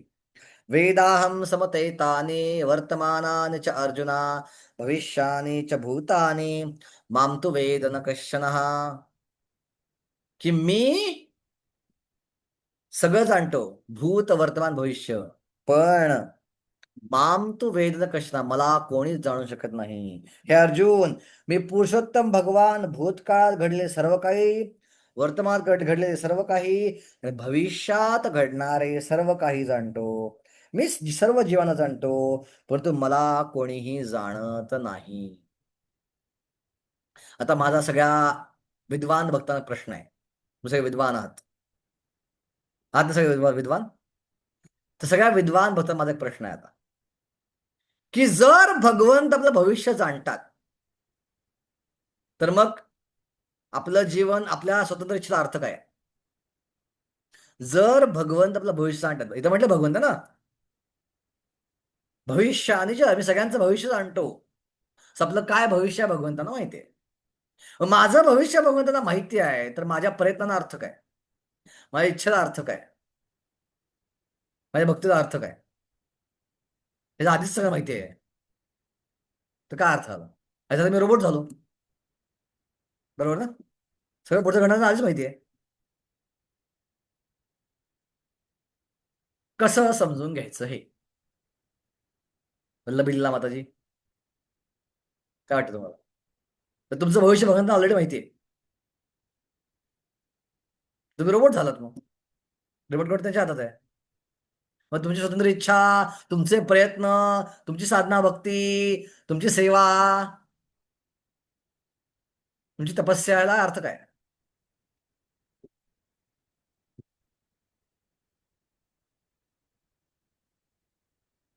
काय वाटतं?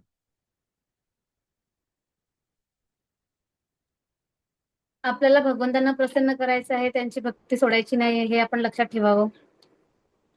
नाही, पण तुमचं भक्ती सगळं भविष्य त्यांना माहिती करायची. आहे ना. ते काय म्हणतायत, तुम्ही भक्त बनणार होता हे त्यांना माहितीच. तुम्ही भक्त बनले हे त्यांना माहिती आहे. आणि भक्ती करून कुठे पण तुम्ही आहात हे त्यांना माहिती आहे. हे सगळं भविष्य तर माहिती आहे. मग तुम्ही ठरवलं होता की उद्यापासून 32 माळा करायच्या, 64 माळा करायच्या उद्यापासून रोज, आणि तीव्रपणे भगवंतामध्ये जायचं. हे त्यांना आधी माहिती होतं का? हा विचार तुम्ही करणार आहात हे त्यांना आधीच माहिती आहे. तर तुमच्या विचाराला काय अर्थ आहे? आजपर्यंत तुम्ही 16 माळा करताय, तुम्ही ठरवलं बास, आता प्रत्येक एकादशी निर्जल करायची आणि तीव्र भक्ती करायची आणि लगेचच सगळे अनर्थ संपून टाकायचे आणि भगवंतामध्ये जायचं. मग या इच्छेला काय अर्थ आहे का हे त्यांना माहित होतं ऑलरेडी? हा माझा प्रश्न आहे.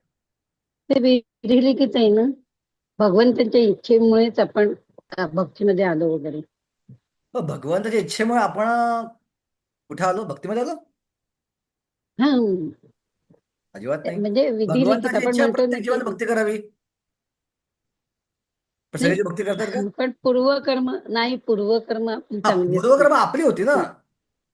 हा, आपली चांगली म्हणून आपण पुढे ते चालू झाली. आपल्या पूर्वकर्माला आपण आणि भक्तीमध्ये आलो नाहीये. आपण भक्तांच्या जीवनात आपल्या प्रवेश झाला म्हणून भक्तीमध्ये आपण आलो. प्रवेश झाला. आपल्या कर्मामुळे नाही आलो भक्तीमध्ये. नाही, गेल्या जन्मी कदाचित आपल्याला संग मिळाला असेल, आपण ती भक्ती अर्धवट संघ राहिली असेल आणि महत्वाचा आहे. संघ महत्वाचा आहे ना. भगवंतांची कृपा आपल्यावर आहे. मग कृपा बाकीच्यावर नाही का भगवंताची? हत्तीवर पण कृपा आहे भगवंताची. हत्तीला खायला कोण देते? हत्तीवर कृपा नाही भगवंताची. जिवंतावानी कृपा आहे. कृपा सगळ्यांवर आहे भगवंताची. समोर नव्या आदेश सगळा प्रश्न. भक्ती करण्यासाठी विशेष कृपा आहे. मग आपल्यावरच का कृपा आहे? इतर जीवांवर का कृपा नाहीये त्यांची? ही भक्ती करायची कृपा. आपली काही सुकृती असतील आणि भगवंतांना वाटतं की जसं आधीच्या पण लेक्चरमध्ये सांगितलंय बऱ्याच प्रभूजींनी की भगवंतांना असं वाटतं की जे आपले आहेत भक्त त्यांना लवकरात लवकर आपल्या धामी परत बोलवावं असं म्हणून. त्यामुळे त्यांची बरोबर विशेष आहे. कृपा आपल्यावर कदाचित असेल. बरोबर आहे, त्यांची इच्छा आहे आणि ते सगळ्यापर्यंत मदत करतात. पण जर तुम्हाला वाटलं की तुम्हाला आधीच माहिती आहे की अजून 10 जन्म तुम्हाला लागतील पण भगवंतामध्ये, आपल्याला माहिती नाही. हा, पण आपल्याला माहिती नाही आपलं भविष्य ना, आपल्याला भक्ती करणं आहे. आपल्याला माहित नाहीये, पण आपलं भविष्य आधीच फिक्स आहे. तर आपल्या गोष्टीचा अर्थ काय मग? पण त्यांचं आपलं भविष्य तर आधीच माहिती आहे. ओके, हे पण होणार नाही आपल्या आपल्याला जीवनात. माहिती मग आपले प्रयत्न, आपल्या कर्माला काय अर्थ होणार? मग उगा बसतो ना, त्यांना माहिती सगळं हे होणारच आहे. एखाद्या सांगितलं डॉक्टर होणार आहेस, ज्योतिषाने सांगितलं डॉक्टर होणार आहेस, तुम्हाला ठीक आहे डॉक्टर होणार आहे मी, मग अभ्यास करू, आता मी होणारच आहे ना, फिक्स आहे माझ्या जीवनात लिहिलं. फक्त प्रयत्न करणारच नाही. तीव्र प्रयत्न भक्तीने तर शुद्ध करावेच भक्ती लागतील. पण भविष्य पण बदलू शकतो. भविष्य काही बदलू सुधारणा असते. शकतो. हे कशा आधार बोलतो आपण? आपल्या प्रयत्नाच्या आधार बोलतो. हे भविष्य बदलणं भगवंताला माहिती आहे का? बदलणार भविष्य भगवंताला माहिती आहे? जर भविष्य बदलतं तर कसं माहिती आहे? ते आपलं भविष्य बदलतंय तर त्याला कसं माहिती आहे?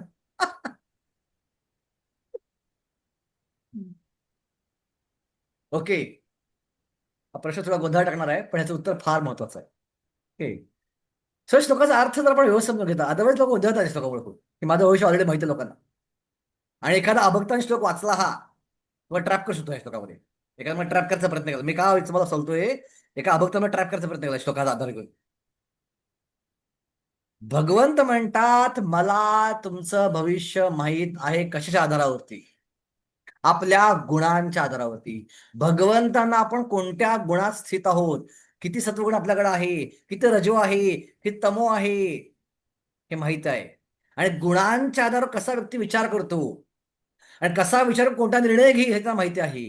आणि त्या निर्णयाच्या आधारावर त्यांचं काय भविष्य होईल हे भगवंतांना माहिती आहे.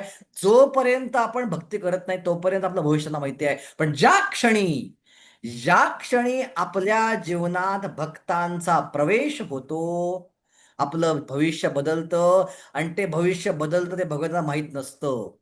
डायरेक्टली बोलतो मी इथं. आपल्या मागच्या कर्मानुसार जे गुणात आपण होतो त्या गुणाचं भगवंतांना भविष्य माहिती आहे की हा व्यक्ती निताई चेतनदास, हा व्यक्ती या गुणामध्ये आहे. सत्वगुण एवढा आहे, रजगुण एवढा आहे, तमगुण एवढा आहे. हे गुण त्याला खिस्तायत आणि या गुणांच्या कॉम्बिनेशन तो कसा कसा निर्णय घेईल पुढे आयुष्यात, त्याच्या कर्माचं हे फळ मिळणार आहे त्यात तो कसा डिसिजन घेईल, तो आपली इच्छा कशी वापरेल, त्यातनं पुढे काय होईल, त्यातनं पुढे काय होईल, हे सगळं कॉम्बिनेशन त्यांना माहिती आहे भगवंतांना. आणि त्या कॉम्बिनेशनच्या आधारे सांगतात की हा मला तुझं भविष्य माहिती आहे. पण हे कॉम्बिनेशन बदलू शकतं जर आपल्या जीवनामध्ये शुद्ध भक्तांचा प्रवेश झाला. हे कॉम्बिनेशन हलतं, कर्म हलतात, कर्म जळतात, मोमेंट कर्म जळाली, गुण बदलतात. आणि गुण बदलले की भविष्य बदलतं. आणि ते बदलणारं भविष्य भगवंताला माहित नाहीये. सो कोणतं भविष्य कोणाचं प्रभू भविष्य पण माहिती आहे? भगवंतच पाठवतात ना भक्तांना, हा भगवंतच आपल्या आयुष्यात पाठवतात ना, म्हणजे आपल्याला गाईड करायला भगवंतच पाठवतात ना कोणाला तरी कृष्ण भक्ताला. हो, सगळं भगवंतच करतात ते कुठून ultimately. होतं? भगवंतच पाठवतात भगवंत ना. पाठवतात पण भगवंताने पाठवलं सगळे लोक भक्ती स्वीकारत नाहीत ना. तुम्ही स्वीकारली, तुम्ही भाग्यवान आहात. ओके, तुमच्या सत्संगात किती लोक यायची सुरुवातीला? सगळ्यांनी भक्ती स्वीकारली का? जो भक्त उपदेश नाही. करतो हा ते सगळ्यांनी स्वीकारले का भक्ती? रथयात्रा किती माणसं येतात वल्लभीला माताजी विक्रमगडला? सगळे 16 माळा करतात का? रथयात्रेला मी काय खा झाला येतो. ओके, विक्रमला अर्ज करतो दरवर्षी. किती लोक असतात? 1000 लोक येतात रथयात्रेला. सगळे 1000-16 माळा करतात का? तर पटलं का भगवंत जायचं आहे? नाही. पटलं. प्रभुपादांच्या क्लास किती माणसं यायची क्रॉस रोड मैदानामध्ये? 30,000 40,000 लोक यायची. किती भक्त बनले त्यातले? नाही बनले सगळे भक्त, थोडे भक्त बनले त्यातले. सो सगळे भक्त बनू शकत नाही का? प्रत्येकाचे गुण वेगळे आहेत, प्रत्येकाचे गुणाचं कॉम्बिनेशन वेगळं आहे. सगळे बनू शकत जो स्वीकारतो तोच भक्त बनू शकतो. आणि मोमेंट आपण ते स्वीकारलं, ज्याला भगवंताने पाठवलं होतं त्याचं बोलणं स्वीकारल्यावर आपलं भविष्य बदललं. जे भगवंतांना माहित नव्हतं, जे भविष्य माहित होतं ते बदललं आता. आणि हे बदललं भविष्य भगवंतांना माहित नव्हतं, आपला मार्ग बदलला आता. आता आपण भगवत धामाकडे जायला लागलो आणि हे त्यांना माहित नव्हतं की हा भगवत धामाकडे येणार आहे. आता इथनं पुढे आपलं भविष्य जे असेल ते भगवंताला माहित नाहीये.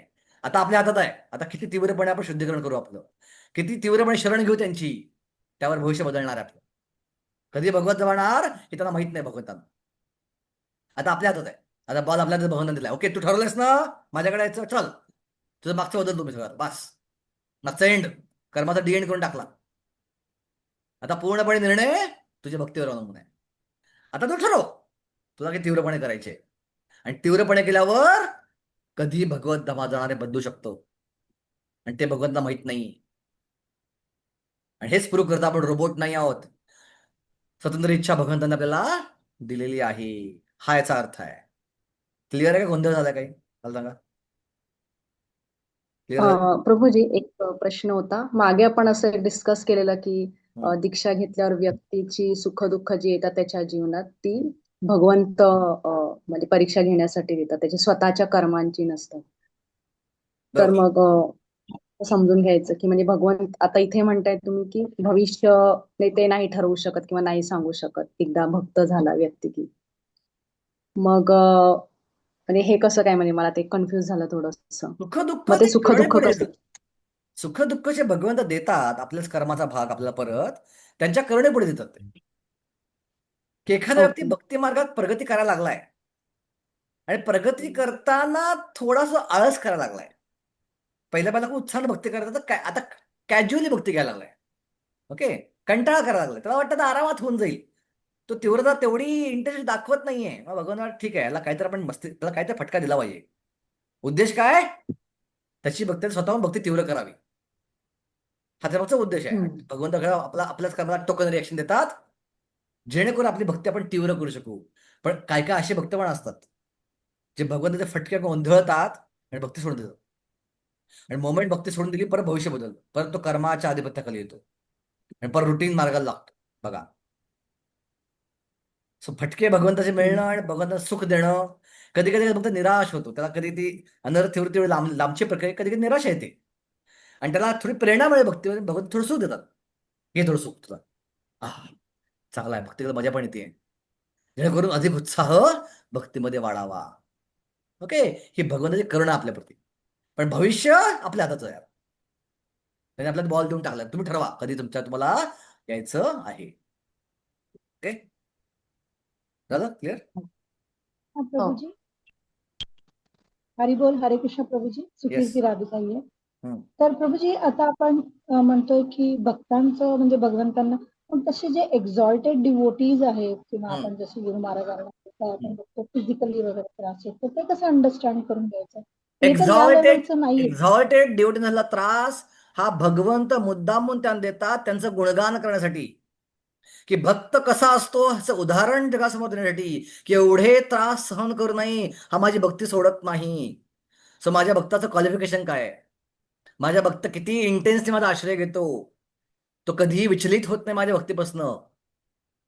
त्याचं गुणगान करण्यासाठी भगवंत मुद्दामून त्याला असे त्रास देतात. जसे प्रभुपादांना त्रास झाले, तुकाराम महाराजांना त्रास झाले, पांडवांना त्रास झाले, द्रौपदीला त्रास झाले, पण त्याने कधीही भक्ती मार्ग सोडला नाही, भगवंताचा आश्रय सोडला नाही. ओके, म्हणजे मग त्यांनी they did not treat this as a physical this thing ना, म्हणजे हे जरी आपल्याला बाह्य रूपाने आपल्याला जरी ते शारीरिक जरी दिसलं तरी they are very much on the level that की त्यांना येस हे yes yes yes, they are physically complete transgender, जाणवत ते दिव्य स्तरावरतीच आहेत. नाही. Okay, Yes. कुठल्याही परिस्थितीत दिव्य स्तरावर जातात, तर बाह्यात ते खरी आपल्या जरी दुःख अंडरस्टँडिंग दिसली तरी. साठी आहे. हम्म. ते आपल्या आपल्याला एक understanding आदर्श निर्माण करण्यासाठी आणि Yes, yes. त्यांचं गुणगान करण्यासाठी. त्यांना गुणगान करायला आवडतं भगवंतांना, भक्तांचं आपल्या. So त्याचं गुणगान समाजात अधिक जास्त व्हावं म्हणून भगवंत मुद्दाम देतात. त्यांना बघा, हे माझे भक्त आहेत, हे माझे भक्त स्टँडर्ड आहे.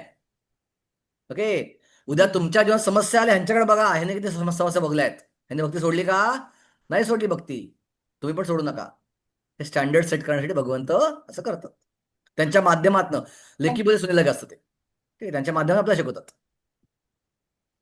थँक्यू प्रभू. ओके, मग मी एक 5 मिनिटं घेतो आणि हा चॅप्टर संपवून टाकतो. 3 श्लोकाचा चॅप्टर काय अडचण नाहीये. ओके, मग आता प्रश्न पडेल अर्जुनाला की आता कोण मोहित होतो? मित्र मोहित होत नाही, भगवंत म्हटले मी कधी मायेनं मोहित होत नाही. सो मायेनं मोहित कोण होतो? आणि त्याला उत्तर द्या भगवंत. आणि कधी कधीपासून मोहित होतो? इच्छा द्वेष समुत्तेन द्वंद्व मोहेन भारता सर्वभूतानि सम्मोहम सर्गे यान्ति परंतपः. की स्वतंत्र इच्छा केल्यावर आणि द्वेष केल्यावर माझा, इच्छा आणि द्वेष यांच्यात उद्भवणाऱ्या द्वंद्वाने मोहित झाल्यामुळे सर्व जीव मोहामध्ये जन्म घेतात. सो निर्मितीच्या वेळी जे जीव स्वतंत्र इच्छा करतात आणि माझा द्वेष करतात ते मोहित होतात आणि ते या जगात पडतात आणि ते मायेमध्ये अडकतात. मी कधी मायेमध्ये अडकत नाही असं भगवंत सांगतायत. सो निर्मितीच्या वेळी भगवंतापासनं स्वतंत्र इच्छा करणारे आणि भगवंता द्वेष करणारेच खाली पडतात, बाकी कोणी खाली पडणार नाही, या मोहामध्ये कोणी अडकून पडणार नाही असं भगवंत या श्लोकात म्हणत आहे. आणि मग कोण भक्ती करायला क्वालिफाईड आहे? मग हे लोक मोहात आहेत. मग तुमची भक्ती करायला, तुमचं दर्शन घ्यायला हे देवतांचे भक्त करू शकत नाहीत, हे उपनिषदांची पूजा करणारे करू शकत नाही, कारण तुम्ही योगमायाद्वारे कव्हर केलेला आहे. मग कोण तुमची भक्ती करू शकतं? आणि भगवंत उत्तर देत आहेत, येषां त्वन्तगता पापं जनानां पुण्यकर्मणां ते द्वंद्वमोह निर्मुक्ता भजन्ते मां दृढव्रता. जे सगळ्या ज्यांनी या जन्मे पुण्यकर्म केली आहेत आणि ज्यांची पापकर्मे पूर्ण नष्ट झाली आहेत ते द्वंद्वरूपी मोहातून मुक्त होतात आणि दृढनिष्ठेने माझ्या सेवेत युक्त होतात. सुद्धा काय म्हणले? जनानाम पुण्यकर्मणाम, मागच्या जन्मात पुण्यकर्म केली आहे. पण पुण्य आपल्या भक्तीचं कारण आहे का? नाही. सुद्धा पुण्य शब्द 2 अर्थ आहेत. 2 आचार्य वेगळ्या प्रकारे उत्तर देतात. पुण्याचा अर्थ काय? इथं पुण्याचा अर्थ आहे भक्तिमय क्रिया. पुण्य म्हणजे भौतिक पुण्य नव्हे, दान धर्म व्रत वैकल्य ते पुण्य नव्हे. इथं पुण्य म्हणजे भक्तिमय क्रिया. सो कधी कधी भक्तीला पुण्य म्हणलं जातं. उदाहरणार्थ भागवत श्लोक 10व्या स्कंदामध्ये इत्थं सतां ब्रह्म सुखानुभूत्या दास्यां गतानां परदैवतेनां मायाश्रितानां नरदारकेण साखं विजृंभं कृतपुण्यपुंजा. सो भगवंताचे मित्र भगवंतावर खेळतायत. का खेळतायत? कारण त्यांनी पुण्यकर्म केले. ज्यांना ऋषीमुनी ब्रह्मसुख म्हणतात, ज्यांना लोक देवता म्हणतात, जे मायेनं मोहित लोक त्यांना माणूस म्हणतात, त्यांच्या बरोबर हे शुद्ध भक्त खेळू शकतायत कारण त्यांच्याकडे भरपूर पुण्य आहे. पुण्य म्हणजे काही तर भक्ती आहे. सो ज्या लोकांनी मागच्या जन्मात सुकृती प्राप्त केली आहे, भक्तिमय सुकृती प्राप्त केली आहे, अशी लोक दृढपणे माझी भक्ती करू शकतात. ते शुद्ध भक्त बनतात. हा पहिला अर्थ आहे पुण्याचा. की ज्यांनी भरपूर मागच्या भक्ती केलेली आहे ते लोक या जन्मात दृढपणे माझ्या भक्तीत स्थित होऊ शकतात. आणि दुसरा अर्थ असा आहे की पुण्य जरी भगवत भक्तीला कारण नसलं तरी पुण्य काय करतं? पुण्य एका झोळीप्रमाणे काम करतं. समजा वरनं कोणी पैसे फेकले, एखाद्याकडे झोळी आहे, तर झोळीमध्ये तो भरपूर पैसे जमा करून घेऊन जाईल. आणि एखाद्याकडे हात आहे बघतात, हातात थोडेच पैसे जमा करेल. पण कोण कारणीभूत आहे? पैसे मिळाला झोळी कारणीभूत आहे का? नाही. वरनं फेकणारा पैसा, पैसे फेकणारा माणूस. सो भक्ती केवळ भक्ताद्वारेच मिळते. पण एखाद्याकडं पुण्य नसेल तर त्या भक्ताकडनं मिळणाऱ्या गोष्टी तो जास्त धरू शकत नाही. पण एखादा पुण्यवान असेल तर त्याकडे मोठी झोळी आहे, तो जास्त पैसे जमा करू शकतो, लगेच सुकृती जास्त खेचून लगेच भक्ती मार्गाला लागू शकतो. हा याचा दुसरा अर्थ आहे. मग तो दृढपणे भक्तीमध्ये स्थित होतो. पण केवळ पुण्य हे भक्तीचं कारण नाही. ओके. आणि आता या श्लोकाच्या शेवटी भगवंत 2 श्लोकांमध्ये आतापर्यंत किती प्रकारचे भक्त बघितले? सगळ्यात पहिला श्लोक शुद्ध भक्त बघितला, मय्यासक्त मना पार्था. त्यानंतर आर्त, अर्थार्थी, जिज्ञासू आणि ज्ञानी, 5 प्रकारचे भक्त बघितले. आणि आता 6व्या प्रकारचा भक्त मोक्षकामी. हे मोक्षकामी पण माझीच शरण घेतात. जरा मरण मोक्षाय मामाश्रित्य ते ब्रह्म तद्विदु कृष्णम अध्यात्म कर्म चाखिलम. की जरा आणि मरण मुक्त होण्याकरता प्रयत्न करणारे जे बुद्धिमान मनुष्य आहेत ते माझ्या भक्तीद्वारे माझा आश्रय घेतात. वास्तविकपणे ते ब्रह्म आहेत आणि कारण त्यांना आध्यात्मिक क्रियांचे संपूर्ण ज्ञान आहे. ज्यांना मुक्ती पाहिजे त्यांना पण माझा आश्रय घ्यायला लागतो आणि ते माझा आश्रय घेऊनच मुक्ती प्राप्त करू शकतात. त्यांना कळून चुकलंय की वासुदेव सर्वमिती आणि तशा असल्यामुळेच ते माझा पूर्णपणे आश्रय घेतात. सो मुक्ती पाहिजे असेल तर भगवंताचा आश्रय आवश्यक आहे. आणि आश्रय घेतल्यानंतर त्यांची गती काय होते? शेवटच्या श्लोकात भगवंत म्हणतात साधिभूतादि दैवं मां साधियज्ञं च ये विदु प्रयाण काले च पिमां ते विदुर्युक्त चेतसः. पूर्णपणे मतपरायण झालेले जे मला भौतिक सृष्टीचा संचालक, देवतांचा नियंत्रक आणि सर्व यज्ञांचा अधिष्ठाता भगवंत म्हणून जाणतात ते मृत्यू समयी मला सुद्धा जाणू शकतात. अशा प्रकारे माझा आश्रय घेतल्यानंतर साहजिकच मृत्यू समय ते माझं स्मरण करतात आणि त्यांचं इच्छित ध्येय जे आहे, मुक्ती जे आहे ते प्राप्त करू शकतात. ते मला कशावर जाणतात?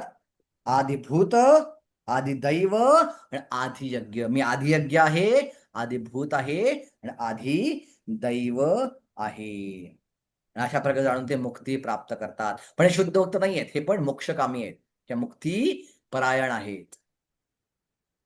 आणि आता नक्की आदिदैव म्हणजे काय, आदियज्ञ म्हणजे काय, आदिभूत म्हणजे काय, ह्याची उत्तरं भगवंताने 8व्या अध्यायात दिलेली आहेत. आपण त्या अध्यायाची उत्तरं पुढच्या रविवारी पाहायचा प्रयत्न करूया. हरे कृष्णा. तर वल्लभी माताजीने मला विनंती केली होती की आम्हाला दर अध्याय श्लोक सांगत जावा अध्याय झाल्यावरतीच. तर या अध्यायाचे श्लोक देऊन घ्या पटापट पाठांतरासाठी. 7.1, 7.14, 7.15 आणि 7.16. प्रभूजी पुन्हा एकदा सांगा ना. 7.1,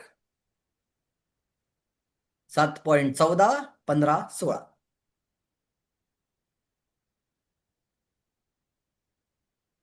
हरे कृष्णा. खूप धन्यवाद. 7वा अध्याय आपला पूर्ण झाला. पुढच्या रविवारी आपण 8वा अध्याय चालू करू. श्री प्रभुपाद की जय, ग्रंथार्षण भागवतम की जय, जय. श्री भगवद्गीता की जय. हरे कृष्ण, प्रभु- दंडवत प्रणाम. हरे कृष्ण प्रभू. प्रभूजी बोला. जे एक्झाम आता झालेले आहेत फर्स्ट एक्झाम हम्म. त्याचे मार्क्स आता मिळतील की एंडला मिळतील? अजून तपासायची, काळजी करू नका. अजून पेपर तपासायचे बाकी आहे. मला वेळ अजून नाही मला. पुढच्या आठवड्यात तपासून होईल. मार्क देण्यासाठी सांगण्यासाठी मार्क सांगेन, नाही तर सांगणार नाही मी. काळजी करू नका. ठीक आहे. सांगण्यालायक मार्क असतील सांगेन, प्रभू नाही तर सांगणार नाही. ठीक आहे. आन्सर ते तुम्ही दिलेले ते जरा 2-3 दिवसात नाही, दिले म्हणजे तर थोडं चालतील? हा, काय म्हणलं? म्हणजे जरा ते आधीचं म्हणजे काय मिस्टेक्स वगैरे झाले असेल तर मग आम्हाला पुढच्या वेळेस सुधारता किंवा येतील. इंडिव्हिज्युअल तुम्हाला पाठवेन मार्क. ओके. ग्रुपवर पाठवलं कदाचित. ओके. कारण की पहिल्यांदा जे पण चिंता करू नका, सगळ्यांना पास करणार आहे. नोटबुक झालं. सगळ्यांना डिग्री मिळणार आहे. फक्त परीक्षा लिहा. नाही प्रभूजी, ऍक्च्युली ते जेवढे एक्झाम झाले म्हणजे क्वेश्चन तुम्ही सांगितले तेवढे लिहून झाले नाही, वेळेअभावी ना उत्तर कमी झाले. त्यामुळे म्हणजे आता खूपच फर्स्ट एक्झाम होता त्यामुळे ब्रीफली लिहित बसलो, त्यामुळे वेळ कमी मिळाला त्यात. हो माझं ब्रीफली काही ब्रीफली सुधारणा लवकर आलं पाहिजे ना. ब्रीफली तर लवकर आलं पटापट लिहून. ब्रीफ म्हणजे पटापट थोडक्यात. नाही, मग जास्त माझे पहिले खूप 2 प्रश्न राहिले. लेंदी लिहिलेले आहेत. हा, लेंदी लिहायचं नाही, थोडक्यात लिहायचं ना. टू द पॉइंट खूप लिहायचं. लेंदी लिहिलेले आहेत त्यामुळे. ओके. 2 प्रश्न माझेही राहिले. चालेल. प्रभू तुम्ही ते 5 प्रश्न दिले ते जरा 2-3 दिवसात दिले तर चालतील? लवकरात लवकर द्या. ठीक आहे. फायदा होईल. हो ते. हो हो हो ठीक आहे. हो हो. हरे कृष्ण.